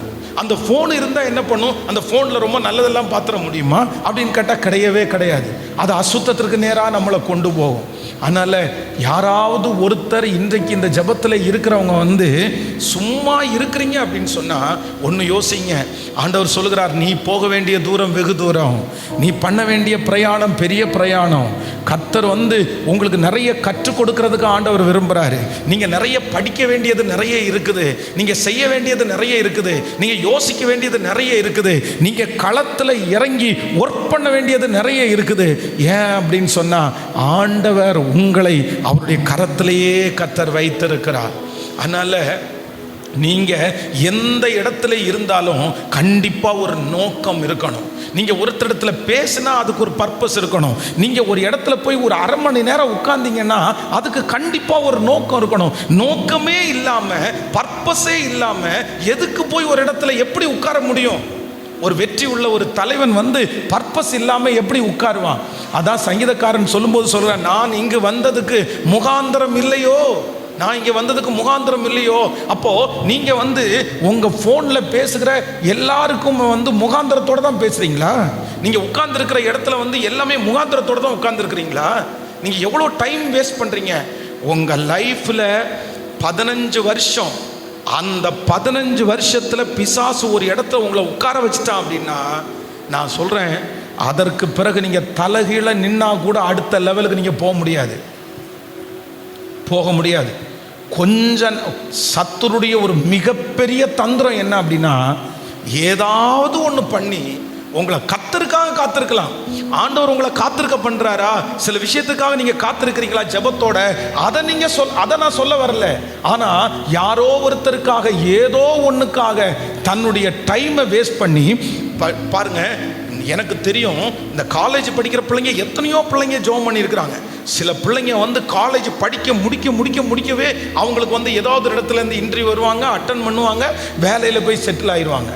அவங்க எல்லாம் இன்னைக்கு வரைக்கும் பெரிய சம்பளத்தை வாங்குறவங்கள பார்த்துருக்குறேன். ஆனால் அந்த காலேஜ் முடிச்சுட்டு என்ன பண்ணுறதுன்னு தெரியாமல், எங்கேயுமே போகாமல், ஒரு வருஷம் சும்மா இருந்துட்டு அடுத்த வருஷம் நான் வேலைக்கு போகிறேன், அடுத்த வருஷம் பார்த்துக்கலான்னு நினச்சி அப்படி சும்மா இருந்த நிறைய பேர் அப்படியே உட்கார்ந்துட்டாங்க.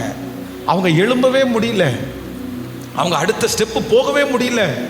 இது சத்துருடைய ஒரு மிகப்பெரிய தந்திரம். ஸோ மூன்றாவதாக ஒரு பெரிய ஜெப குறிப்பு என்னன்னா, ஆண்டவரே என்ன பண்ணுங்கன்னா, என்ன நீங்கள் பிஸியாக்குங்க ஆண்டவரே, என்ன பிஸியாக்குங்க ஆண்டவரே. நீங்கள் ஏதாவது ஒரு விதத்தில் உங்களுக்கு தேவையான ஒன்றில் நீங்கள் பிஸியாகியே ஆகணும். நீங்கள் ஃபோனை எடுத்து ஒன்று பார்த்தீங்கன்னா கூட அதில் உங்களுக்கு ஒன்று கண்டிப்பாக தேவையான ஒன்றாக தான் இருக்கணும். உலகத்தில் இருக்கிற நிறைய பேர் சேனல் வச்சுருக்கிறாங்க. சேனல் வச்சுருக்கிறவங்க எல்லாரையும் உங்களுக்கு தெரியும். சேனல் வச்சுருக்கவங்க என்ன பண்ணுறாங்க, அவ்வளோதான், ஒரு ரூமுக்குள்ளே எல்லாத்தையும் பேசுகிறாங்க. அவங்க பேசுறது எல்லாமே உண்மையாக இருக்காது, நிறைய பொய் இருக்கும். அதை நம்பிட்டு நம்ம நிறைய பேர் வாழ்ந்துட்டுருக்குறோம். நம்ம அவங்களுக்கு சம்பாரித்து கொடுக்குறோம், இல்லைன்னா அவங்களுடைய இதை பார்த்துட்டு நம்ம ஒன்றும் இல்லாமல் இருக்கிறோம். நல்லா சாதிக்கணும்னு நினைக்கிறவங்க, வளரணும்னு நினைக்கிறவங்க யாருமே என்ன பண்ண மாட்டாங்கன்னா, காரணம் இல்லாமல், தேவையில்லாமல் இது எதையும் பார்க்க மாட்டாங்க. நல்லா நினச்சிங்க, நீங்கள் எல்லாரும் ரொம்ப ஞானமுள்ள பிள்ளைங்கன்னு நான் நம்புகிறேன், ஞானமுள்ள பிள்ளைகள்னு நம்புகிறேன். ஒரு ஃப்ரெண்ட்ஸோடு சேர்ந்து நீங்கள் போய் எத்தனை மணி நேரம் உட்காந்துருக்கிறது, எத்தனை நாள் அவன் கூட ட்ராவல் பண்ணுவான்னு நினைக்கிறப்பா? எத்தனை மணி? கடந்த சில மாதங்களுக்கு முன்பாக எங்களுடைய ஏரியாவில் ஒரு வாலிப தம்பியை ஒரு ட்ரெயினுக்குள்ளே விழுந்துட்டான் அப்படின்னு சொல்லி ஒரு ஆக்சிடெண்ட், ட்ரெயின் ஆக்சிடெண்ட் அப்படின்னு சொல்லி பேப்பரில் வந்துச்சு. அவங்க எனக்கு ரொம்ப தெரிஞ்ச ஒரு ஃபேமிலி. போய் பார்த்து விசாரிக்கும் போது என்ன ஆச்சுன்னு விசாரித்தா, அந்த பையன் ட்ரெயின் ஆக்சிடெண்ட்டில் சாகலை. என்ன சொல்கிறாங்கன்னா, அவனை பிடிச்சி ஃப்ரெண்ட்ஸ் எல்லாம் சேர்ந்து ஒரு 10 பேர், அவங்க அம்மா ஊழியம் செய்கிறாங்க, அவன் ஒரு கிறிஸ்டியன் பாய். ஆனால் கஞ்சா குடிக்கிற பசங்களோடு சேர்ந்து ரயில் ரோட்டில் உட்கார்றது தான் அவனுடைய வழக்கம். எங்கேயும் வேலைக்கு போகாமல் அப்படியே உட்காண்டிருப்பான். அவனுக்குள்ளே ஒருத்தனுக்குள்ளே சண்டை மாறி மாறி அடிதடி ஆகி அந்த கஞ்சாவனுடைய போதையில் என்ன பண்ணுறோன்னு தெரியாமல் அவனை பிடிச்சி ட்ரெயின் போகும்போது உள்ள தள்ளி விட்டாங்க. அவன் இறந்துட்டான். அவனுடைய லைஃப் ஒன்றும் இல்லாமல் போயிருச்சு அந்த சின்ன வயசுல. காரணம் என்ன அப்படின்னு சொன்னா, ஆண்டவர் சொல்றார், பாவிகளுடைய வழியில் நடவாமலும் பரியாசக்காரர் உட்காரும் இடத்தில் உட்காராமலும் கர்த்தருடைய வேதத்தில் தியானமாயிருந்து இரவும் பகலும் அவருடைய வேதத்தில் தியானமாயிருக்கிற மனுஷன் பாக்கியவான். யாரோ ஒருத்தருக்கு ஆண்டவர் எச்சரிக்கிறார், மகனே நீ உட்கார்ந்துருக்கிற இடம் சரியில்லை, உன்னுடைய ஃப்ரெண்ட்ஷிப்பு சரியில்லை, உன்னுடைய டைமை நீ வேஸ்ட் பண்ணிட்டே இருக்கிற. பிசாசு உன்னை அழிப்பதற்காக ஒரு இடத்துல உன்னை உட்கார வச்சுட்டான், உன்னை எழும்ப விடாமல் பண்ணிட்டான். உன் சிந்தனையில் அது ஒன்று மட்டும்தான் வந்துட்டு இருக்குது. ஆனால் கர்த்தர் இன்னைக்கு உன்னை தட்டி எழுப்புறதற்கு கர்த்தர் விரும்புகிறாரு. அது உனக்குரிய இடம் அல்ல, அந்த இடத்துல நீ உட்காரக்கூடாது. நீ எழும்பி சிலம்பம் பண்ண வேண்டிய ஒரு தேவனுடைய பிள்ளை, நீ ரொம்ப ஆக்டிவாக இருக்க வேண்டிய ஒரு தேவனுடைய பிள்ளை. உனக்கு படுக்கிற நேரத்தை தவிர நீ ஒரு நிமிஷம் கூட உன்னுடைய லைஃப்ல நீ வேஸ்ட் பண்ணவே கூடாது. ஏன்னா உன்னை நம்பி ஆண்டவர் கொடுக்க போகிற பொறுப்பு ரொம்ப பெருசு. உனக்கு கர்த்தர் கொடுத்திருக்கிற டைம் கண்டிப்பா பத்தாது. இதிலிருந்து இந்த வாலிபர் கூட்டத்திலிருந்து 5 வருஷம் நீ ஸ்பீடா ஒர்க் பண்ணினேன்னா 5 வருடங்கள் நீ எந்த இடத்துலையும் நிற்காம ஒரு நிமிஷம் கூட வேஸ்ட் பண்ணாம நீ எழும்பி ஓட ஆரம்பிச்சா, நான் நம்புறேன் 5 இயர்ஸுக்குள்ள உன்னுடைய வாழ்க்கையை தலைகீழா மாற்றுவதற்கு கர்த்தர் வல்லவராய் இருக்கிறார். அத்தனை பேரை பார்க்கலும் நீ விசேஷமானவனாய், கர்த்தர் உங்களை விசேஷமானவர்களாய் கர்த்தர் நிறுத்த கர்த்தர் வல்லவர். நீங்க சிம்சோனுடைய வாழ்க்கையை எடுத்து பாருங்க. அவனுடைய மிஸ்டேக் என்ன அப்படின்னு சொன்னா, எப்பா அந்த இடத்துல எதுக்குப்பா டைம் வேஸ்ட் பண்ற, அந்த வீட்டில் எதுக்குப்பா டைம் வேஸ்ட் பண்ற, அங்க நீ போய் எதுக்கு உட்கார்ற? அந்த வீட்டில் இருக்கிறவங்களுக்கு உனக்கு வேலை செய்யறதுனால உனக்கு என்ன கிடைச்சு போயிருச்சு? என்ன கிடைச்சு போயிருச்சு? யாரோ ஒருத்தர் மேல வச்சிருக்கிற அந்த அஃபயர்னால காலையிலேருந்து சாயந்தரம் வரைக்கும் அந்த வீட்டில் போய் உட்கார்ந்தா என்ன பிரயோஜனம்? இது ரொம்ப தப்பு. வாலிப தம்பி ரொம்ப கவனமா கவனிச்சுக்கோ. நீ உட்கார்ற இடம் ரொம்ப முக்கியம், நீ டைம் ஸ்பெண்ட் பண்ற அந்த நேரம் ரொம்ப முக்கியம். நீ யாருக்கு டைம் ஸ்பெண்ட் பண்ற? ரொம்ப வருத்தத்துக்குரிய விஷயம். ஒரு பொண்ணை காதலிக்கிறேன்ற பேர் வழியில அந்த வீட்டில் காலையிலேருந்து சாயந்தரம் வரைக்கும் அந்த வீட்டில் போய் கிடந்தா உன்னுடைய எதிர்கால வாழ்க்கை என்ன? நீ எந்த பொண்ணை அப்படி நேசிக்கிறியோ அந்த பொண்ணு உன்னை மதிக்காது. நாளைக்கு கண்டிப்பா மதிக்காது. எப்படி மதிக்க முடியும்னு நினைக்கிற? நீ வாழ்ந்து காட்டலைன்னா மதிக்க முடியாது, நீ நல்லா இல்லைன்னா மதிக்க முடியாது. நீ இன்னைக்கு என்னமோ சும்மா வெளியில் யூடியூப்பில் பேசுறதுக்கு என் கணவனார் வேலைக்கு போகலன்னா நான் உட்கார வச்சு நான் சம்பாதிச்சு அவருக்கு சாப்பாடு கொடுப்பேன்னு என்னமோ ஏதோ ஒரு பொண்ணு சொல்லலாம். 1000ல் ஒரு பொண்ணோ 1,00,000ல் ஒரு பொண்ணோ சொல்லலாம். மற்ற மாதிரிலாம் யாரும் சொல்ல மாட்டாங்க. அவங்க சொல்றதெல்லாம் வாழ்க்கைக்கு ஒத்து வராது. நீங்க எழும்பி நீங்க சிலம்பம் பண்ணி நீங்க ஆசீர்வதிக்கப்படாம உங்களுக்கு மதிப்பு வராது. அந்த செல்போனை எடுத்து எத்தனை மணி நேரம் டைம் போறதே நிறைய பிள்ளைகளுக்கு தெரியல. உன் காலத்துல இருக்கிற நிறைய நேரத்தை நீ வேஸ்ட் பண்ற மகளே, நிறைய நேரத்தை நீ வேஸ்ட் பண்ற. இது பிசாசனுடைய ஒரு மிகப்பெரிய தந்திரம். ஆண்டவர் இன்றைக்கு இதிலிருந்து கர்த்தர் கிருபையாய் விடுதலையாக்குவாராக. வேதம் சொல்லுகிறது, நாட்கள் பொல்லாதவைகளாய் இருப்பதனாலே காலத்தை பிரயோஜனப்படுத்தி கொள்ளுங்கள். நாட்கள் பொல்லாதவைகளாய் இருக்கிறதுனாலே நீங்க அந்த காலத்தை பிரயோஜனப்படுத்தி கொள்ளணும். சில நேரத்தில் சில மன அழுத்தங்கள், சில கஷ்டங்கள் இதெல்லாம் உங்களை கட்டி போடும். உங்களை ஒரு இடத்துல உட்கார வச்சிடும், ஒரு ரூமுக்குள்ள உட்கார வச்சிடும். ஆனால் நீங்க என்ன பண்ணக்கூட, முதல்ல நீங்க எதை ஜெயிக்கணும் அப்படின்னு சொன்னா, நீங்க சும்மா இருக்கிறத நீங்க ஜெயிக்கணும். நான்லாம் அப்படிதான் ஜெபம் பண்ணேன். ஆண்டவரத்தில் ஜெபம் பண்ணேன், என்னை பிஸியாக்குங்க ஆண்டவரே அப்படின்னு கெஞ்சுவேன். என்னுடைய ஊழியத்தில் ஃபஸ்ட்டு 3 பேரோட அந்த சர்ச்சை ஆரம்பித்தோம். ஆனால் அப்போல்லாம் ரொம்ப டைம் இருக்கிறது மாதிரி இருக்கும். விசிட்டிங் போனால் கூட 3 பேருடைய வீட்டில் ஒரே நாளில் விசிட்டிங் போய் முடிச்சிடலாம்.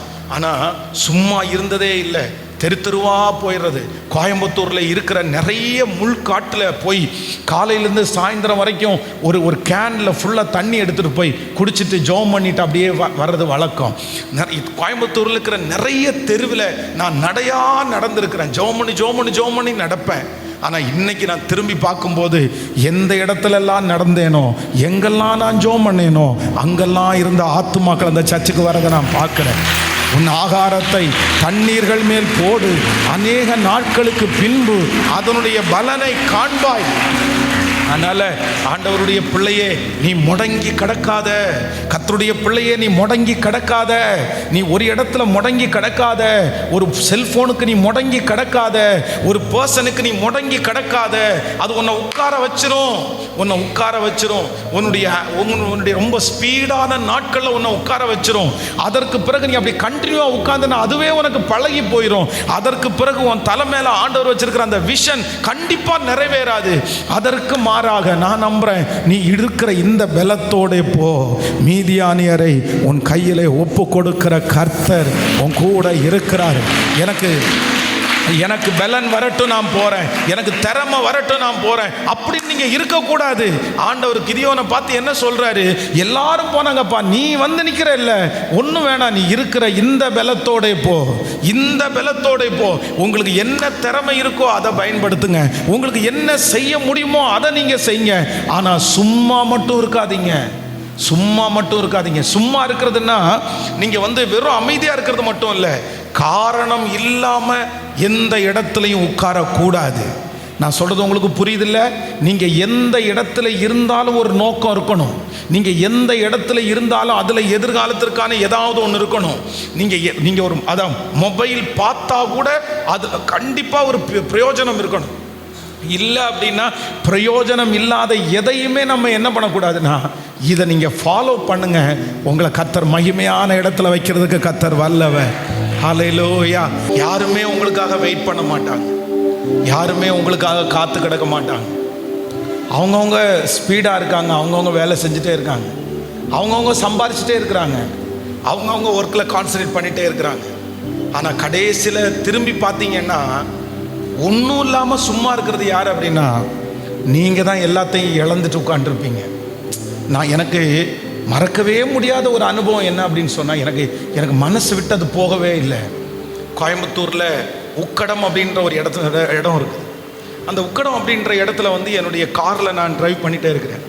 அப்போ ரொம்ப தூரத்துலேருந்து ஒருத்தர் ரொம்ப வேகமாக ஹாரன் பண்ணிட்டே வராரு. எனக்கு ஃபஸ்ட்டு ரொம்ப கோவம் வந்துச்சு, என்ன இவர் இப்படி ஹாரன் பண்ணிட்டே வராரு அப்படின்னு சொல்லிட்டு மனசுக்குள்ளே நான் திட்டுறேன். ஸோ 2-3 நிமிஷம் தாண்டினோடனே யோசிக்கிறேன், சரி ஓகே, இவ்வளோ தூரம் அவர் ஹாரன் பண்ணுறாருன்னா ஒன்று நம்ம மிஸ்டேக் பண்ணியிருக்கணும், நம்ம பண்ணலை. இல்லை அப்படின்னு சொன்னால் அவர் ஏதோ எமர்ஜென்சியில் இருக்கிறாரு அப்படின்னு எனக்கு தெரிஞ்சிருச்சு. அந்த வண்டி வந்துச்சுன்னா அந்த ரோடு ரொம்ப பெரிய ரோடு, ஆனால் ஒரு இடத்துல டிவைடர் வச்சுருக்குறாங்க. அந்த இடத்துல ஒரு கார் மட்டும்தான் போக முடியும். அப்போ நான் என்ன பண்ணிட்டேன்னா, என்னுடைய காரை ஓரம் கட்டிட்டேன். நீங்கள் போங்கன்னு ஜன்னலை திறந்து கை காமிச்ச உடனே அவர் அப்படியே போக ஆரம்பிச்சிட்டாரு. அவர் போக ஆரம்பித்ததுக்கு பிறகு பார்த்தீங்கன்னா அவரோடையே தொட்டுட்டேன். ஒரு கேப் நான் தள்ளின உடனே அவரை தொட்டு தொட்டு தொட்டு தொட்டு தொட்டு கார் கிட்டத்தட்ட ஒரு 10 நிமிஷத்துக்கு மேலே என்னை அதே இடத்துல நிற்க வச்சுட்டாங்க. என்னால் போக முடியாது, ஏன்னா நான் இங்கே டிவைடர் போட்டிருக்காங்க, நான் ஒதுங்கி நிப்பாட்டிட்டேன். அத்தனை பேரும் நான் நிற்கிறத பார்த்துட்டு நிறைய பேர், இவன் எதுக்கு நிற்கிறானோ, யாருக்குமே நான் ஒருத்தனுக்கு வழி கொடுத்ததுனால தான் நான் நிற்கிறேன்னு யாருக்குமே தெரியாது. எல்லாரும் எனக்கு முன்னாடி போயிட்டாங்க. நான் வெயிட் பண்ணி தான் போனேன். நான் அது வெயிட் பண்ணி போனது தப்பாக சொல்லலை. அன்னைக்கு ஒரு பாடம் கற்றுக்கொண்டேன். நமக்காக இந்த உலகத்தில் யாருமே வெயிட் பண்ண மாட்டாங்க. நீ மட்டும்தான் மகளே துக்கப்படுவ, நீ மட்டும்தான் மகனே துக்கப்படுவ, நீ மட்டும்தான் 24 மணி நேரம் யோசிச்சுட்டே இருப்ப, நீ மட்டும்தான் அவர்களுக்காக காத்து காத்து கிடப்ப. ஆனால் அவங்க ஜாலியாக தான் இருப்பாங்க, சந்தோஷமாக தான் இருப்பாங்க. எப்பாவது ஒரு டைம் ஒன்று நினைக்கலன்னு சொல்லலை. ஆனால் நான் என்ன நம்புகிறேன் அப்படின்னு சொன்னால், நீ அவங்கள நினச்சி நினச்சி நினச்சி நினச்சி உன் டைமை நீ எதுக்கு வேஸ்ட் பண்ணணும்? அவங்களுக்காக காத்து கடந்து நீ எதுக்கு உன் டைமை வேஸ்ட் பண்ணணும்? இந்த சத்தத்தை கேட்குற யாரோ ஒருத்தரிடத்துல ஆண்டவர் நேருக்கு நேர் பேசுகிறாரு. நீ மிஸ்டேக் பண்ணுற, உன் டைமை பிசாசு குடிச்சிட்டே இருக்கிறான். யாரோ ஒருத்தரை காமிச்சு, ஏதோ ஒன்றை காமிச்சு, நீ யோசிச்சு காத்து கடந்து உன் டைமை பிசாசு ரொம்ப வஞ்சிக்கிறான். வேண்டாம். ஆண்டவர் உன் மேலே ஒரு பெரிய திட்டத்தை வச்சிருக்கிறதுனால இன்னைக்கு ஊழியக்காரனை கொண்டு வந்து ஆண்டவர் பேசுகிறாரு. நீ இருக்கிற இடத்துல ஒரு முகாந்திரம் வேணும், நீ பேசுறதுக்கு ஒரு முகாந்திரம் வேணும், நீ காத்திருக்கிறதுக்கு ஒரு முகாந்திரம் வேணும். இல்லை, யாருமே உனக்காக வெயிட் பண்ண முடியாது. உங்களுக்கு யார் இருக்கா? நமக்கு யார் இருக்கா? அவங்களுக்கு தூக்கி விடுறதுக்கு யார் வேணாலும் இருக்கலாம். நமக்கு யார் இருக்கா? கர்த்தரை தவிர யார் இருக்கா?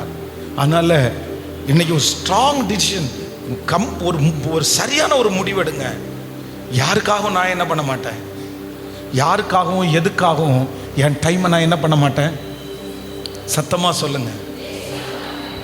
இன்னையிலேருந்து ஒரு 5 years, இன்னையிலேருந்து ஒரு 7 years வேகமாக சும்மா உங்களுக்கு ஃப்ரீ டைம் கிடைக்குதா, உன்னுடைய எதிர்கால விஷனை குறித்து நீ ஒரு டைரி எடுத்து எழுது மகன்.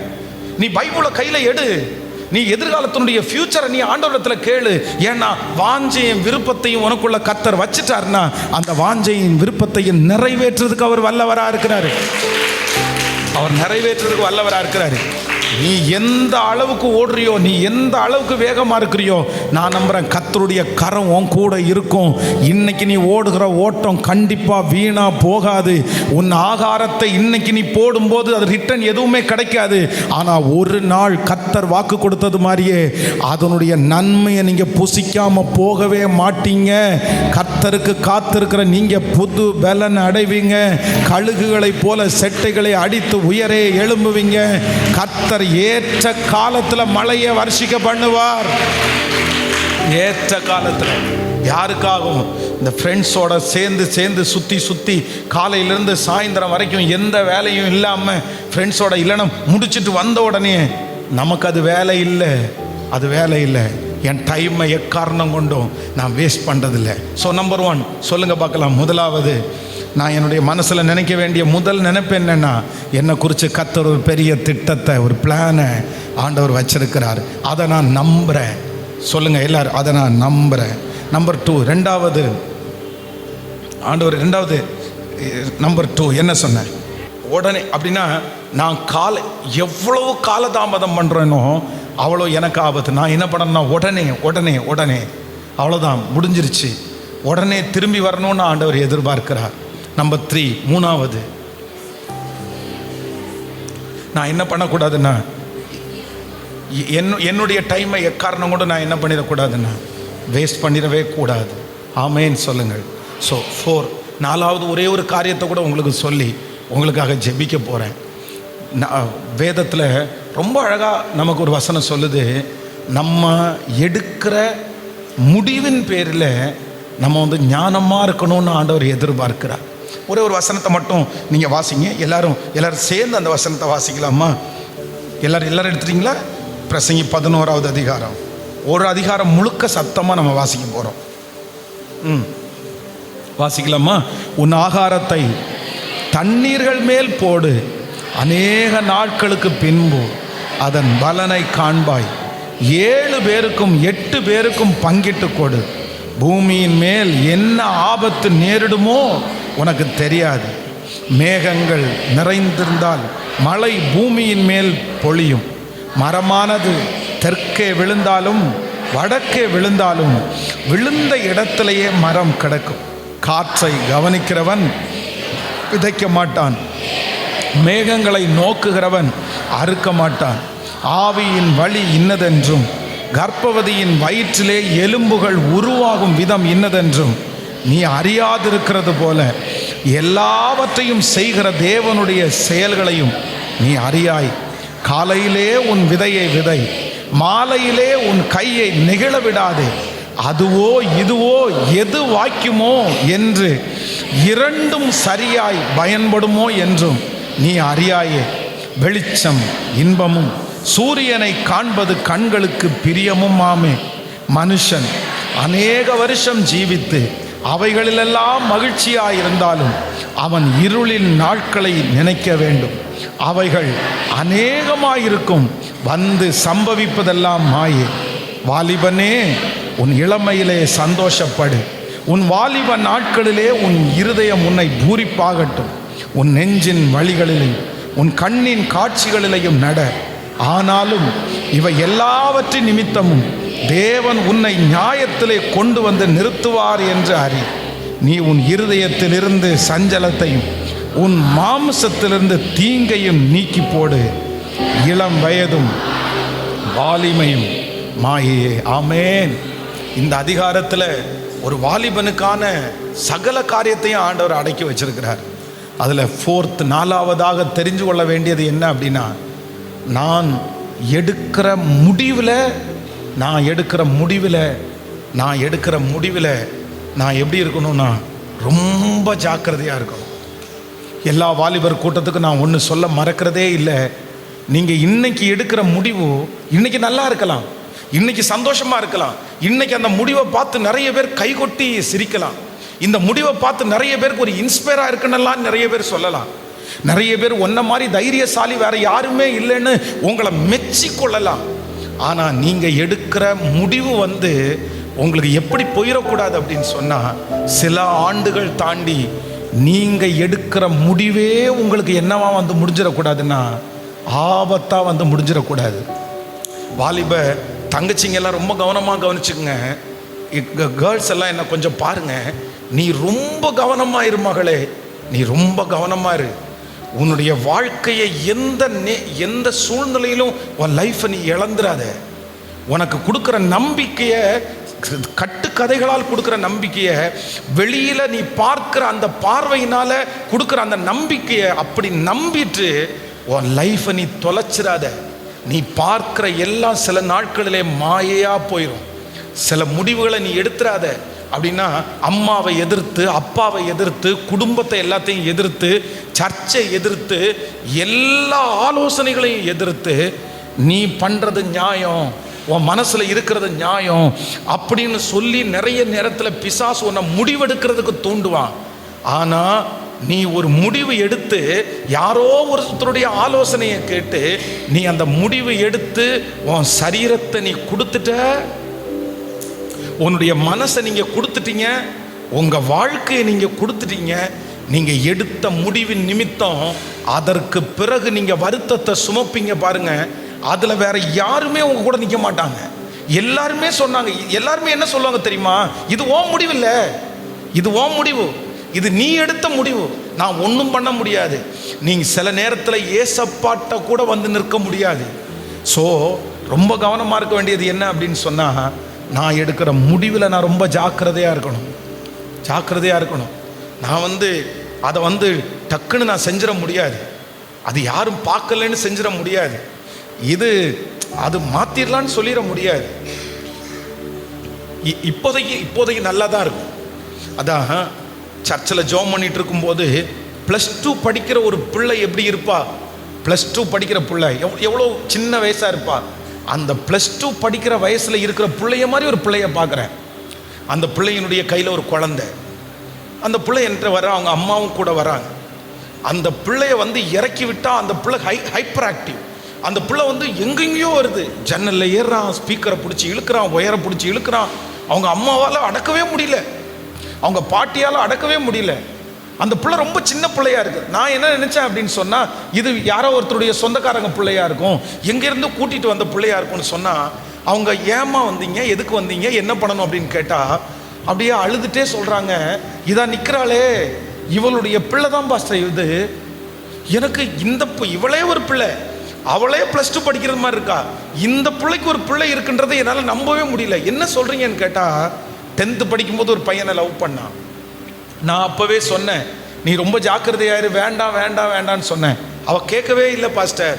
+2 படித்து எக்ஸாம் எழுதி முடித்த உடனே அந்த பையன் சொன்னா, நம்ம 2 பேரும் இப்போ பிரிய போகிறோம், உங்கள் அம்மா அப்பா உன்னை விட்டு பிரிச்சிருவாங்க, அதனால 2 பேரும் கல்யாணம் பண்ணிக்கலான்னு சொல்லிட்டு எங்கள் எல்லாரையுமே எதிர்த்து போய் கல்யாணம் பண்ணிட்டா. கல்யாணம் பண்ணின ஒரே வருஷத்தில் வயிற்றுல குழந்தை உருவாயிருச்சு. இன்னைக்கு பாருங்க பாஸ்டர், அவளுக்கு எத்தனை வயசு? +2 முடிச்சுட்டு அடுத்த வயசில் கல்யாணம் பண்ணிட்டு இப்படி இருக்கிற அந்த பையன் இப்போ ஒரு வருஷம் கூட ஒழுங்காக வாழலை. அந்த பையனுக்கு அதுக்குள்ளே இன்னொரு அஃபேர் ஆயிடுச்சு, இன்னொரு பிள்ளை மேலே நேசம் வச்சுட்டான். இந்த பிள்ளை பேரில் அவன் ரொம்ப சந்தேகப்படுறான். என்ன சந்தேகப்படுறான் அப்படின்னு சொன்னால், நீ கல்யாணம் பண்ணுறதுக்கு முன்னாடி ஸ்கூலில் படிக்கும்போதே நீ என் கூட சேர்ந்து எவ்வளோ பெரிய தப்பு பண்ண, இப்போ இதே தப்பை இப்போ பண்ண மாட்டேன்னு என்ன நிச்சயம்னு கேட்குறான். அவ்வளோதான், அவன் டைவர்ஸ் அப்ளை பண்ணிட்டான். இவ இந்த வயசில், காலேஜ் படிக்கிற வயசில் கற்பை இழந்து, சரீரத்தை இழந்து, ஒரு குழந்தைய கையில் வாங்கிட்டு அவன் நிற்கிறத பார்த்த உடனே அந்த அம்மா அழுறதில்ல, எனக்கு அப்படியே அவ்வளோ என்னால் கண்ட்ரோல் பண்ண முடியாத ஒரு அழுக வந்துருச்சு.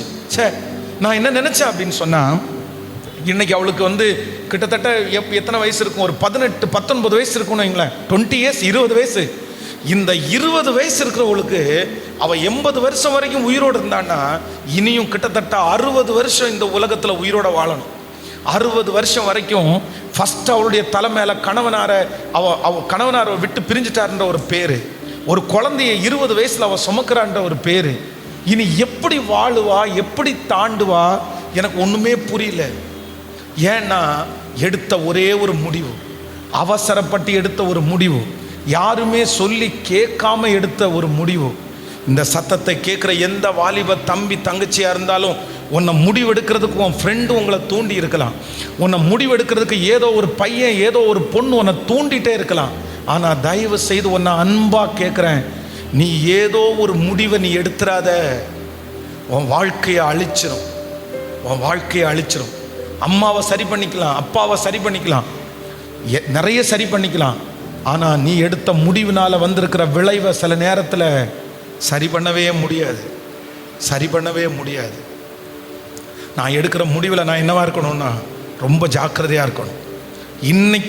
இனி சாகிற வரைக்கும் உங்கள் மனசில் மறக்கவே கூடாது. ஒன்று என்ன கொடுக்கணும்னா ஒரு முடிவு, இந்த சட்டையை போட்டிருக்கிறேன், இந்த சட்டை எனக்கு வேண்டான்னு நான் ஈஸியாக முடிவெடுத்துடலாம், அவ்வளோதான். இந்த சட்டை எனக்கு வேண்டாம்னா தூக்கி போட்டு இன்னொரு சட்டையை வாங்கி நான் போயிட்டே இருப்பேன். சரி ஓகே, ஒரு 500 ரூபாவா போச்சு, இன்னொரு 500 ரூபா நம்ம ஒன்றும் சம்பாரிச்சுக்கலாம், நம்ம தட்டை நம்ம தானே வாங்கணும். ஆனால் இந்த முடிவு எனக்கு பெரிய ஆபத்தை கொண்டு வராது. ஆனால் சில முடிவுகளை நான் எடுத்தேன் அப்படின்னு சொன்னால் அந்த முடிவை யாராலும் மாற்ற முடியாது, என்ன பண்ணினாலும் மாற்ற முடியாது. அந்த முடிவின் நிமித்தமாக நான் அனுபவிக்கிற அந்த பிரச்சனை வந்து ரொம்ப பெருசாக இருக்கும். அதனால் கேர்ஃபுல், ரொம்ப கேர்ஃபுல்லாக இருங்க, ரொம்ப ஞானமாக இருங்க. ஆண்டவரிடத்தில் இன்னைக்கு ஜபத்தோட ஒரு வாலிப பிள்ளை கேட்க வேண்டியது என்ன அப்படின்னா, நான் எடுக்கிற முடிவில் ஒரு ஃப்ரெண்டு வந்து இந்த கோர்ஸ் படிக்கிறான் அப்படின்றதுக்காக அவ்வளோ ஈஸியாக வீட்டில் இருக்கிறவங்கள்ட்ட சொல்லி நான் அங்கே தான் படிப்பேன், ஏன் அப்படின்னா என் ஃப்ரெண்டு படிக்கிறான், ஏன் ஃப்ரெண்டு இல்லாமல் அடுத்து உனக்கு லைஃபே இல்லையா, நீ வாழணும் இல்லை, நீ எப்படி முடிவு எடுக்கலாம், அந்த முடிவில் உனக்கு ஒரு விளைவு வந்துன்னா என்ன பண்ண முடியும். ஸோ ரொம்ப ரொம்ப ரொம்ப ரொம்ப ரொம்ப ஜாக்கிரதை. நான் சில பாவம் செய்வதற்கு எடுக்கிற முடிவில் கூட நான் ரொம்ப ஜாக்கிரதையாக இருக்கணும். அம்னோனை குறித்து வேதம் சொல்லுது, தன்னுடைய சகோதரியாகிய தாமார் வந்து எவ்வளவோ தடுத்து நிறுத்துறா, வேண்டாம் வேண்டாம் வேண்டாம் வேண்டாம், நீ வேணா என்ன கல்யாணம் பண்ணிக்கோன்னு சொல்றாங்க. ஆனா பிசாசு என்ன பண்றான்னா முடிவெடுக்கிறதுக்கு அவனை தூண்டுறான். இல்லை நீ எடு வாலிப தம்பி, சில நேரத்தில் வந்து சில அசுத்த காரியத்தை செய்கிறதற்கு முடிவெடுக்கிறதற்கு பிசாசு உன்னை தூண்டிகிட்டே இருப்பான். இந்த ஒரு டைம் செய், தப்பு இல்லை, இந்த ஒரு டைம் தானே. ஆனால் ஒன்று அன்பாய் சொல்லுகிறேன், நீ எடுக்கிற முடிவு உனக்கு பெரிய ஆபத்தை உனக்கு கொண்டு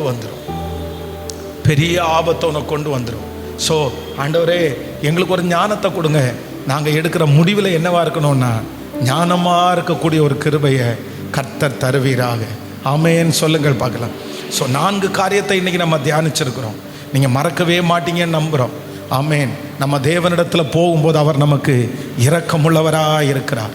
ஒருவேளை இதற்கு முன்பாக நிறைய முடிவுகளை எடுத்து, பாஸ்டர் நான் எடுத்த ஒரு முடிவினால நான் சிக்கிடுவேனோன்னு நினைக்கிறேன், ஆனால் நான் நம்புகிறேன் இன்னைக்கு ஒப்பு கொடுங்க, ஆண்டவர் உங்களை தூக்கி எடுக்கிறதற்கு கர்த்தர் வல்லவராக இருக்கிறார். உங்கள் முடிவை நீங்கள் மாற்றிக்கிங்க. உங்கள் ஒரு முடிவோடு இந்த இடத்துல வந்திருக்கிறீங்கன்னா, யார் சொன்னாலும் நான் மாற மாட்டேன் அப்படின்றத பிசாசு உங்களுக்குள்ள விதைச்சிருப்பாருன்னா, இன்னைக்கு ஆண்டவர் உங்களிடத்தில் பேசுகிறாரு, இல்லை அந்த முடிவை மாற்றிக்கோ, இந்த முடிவை மாற்றிக்கோ. நீ எடுக்கிற முடிவில் பெரிய வெற்றி இல்லை, ஆனால் கர்த்தர் உங்களுக்காக வைத்திருக்கிற முடிவில் பெரிய வெற்றியை கர்த்தர் வைத்திருக்கிறார். அவருடைய சித்தம் ரொம்ப பெருசு, அவருடைய எண்ணம் ரொம்ப பெருசு. என் நினைவை காட்டிலும் அவர் என்னை குறித்து நினைத்திருக்கிற நினைவுகள் ரொம்ப பெருசு. அவருடைய முடிவு ஆரம்பத்தில் கஷ்டமாக இருந்தாலும் அவருடைய முடிவு சம்பூரணமான முடிவாக இருக்க போகுது.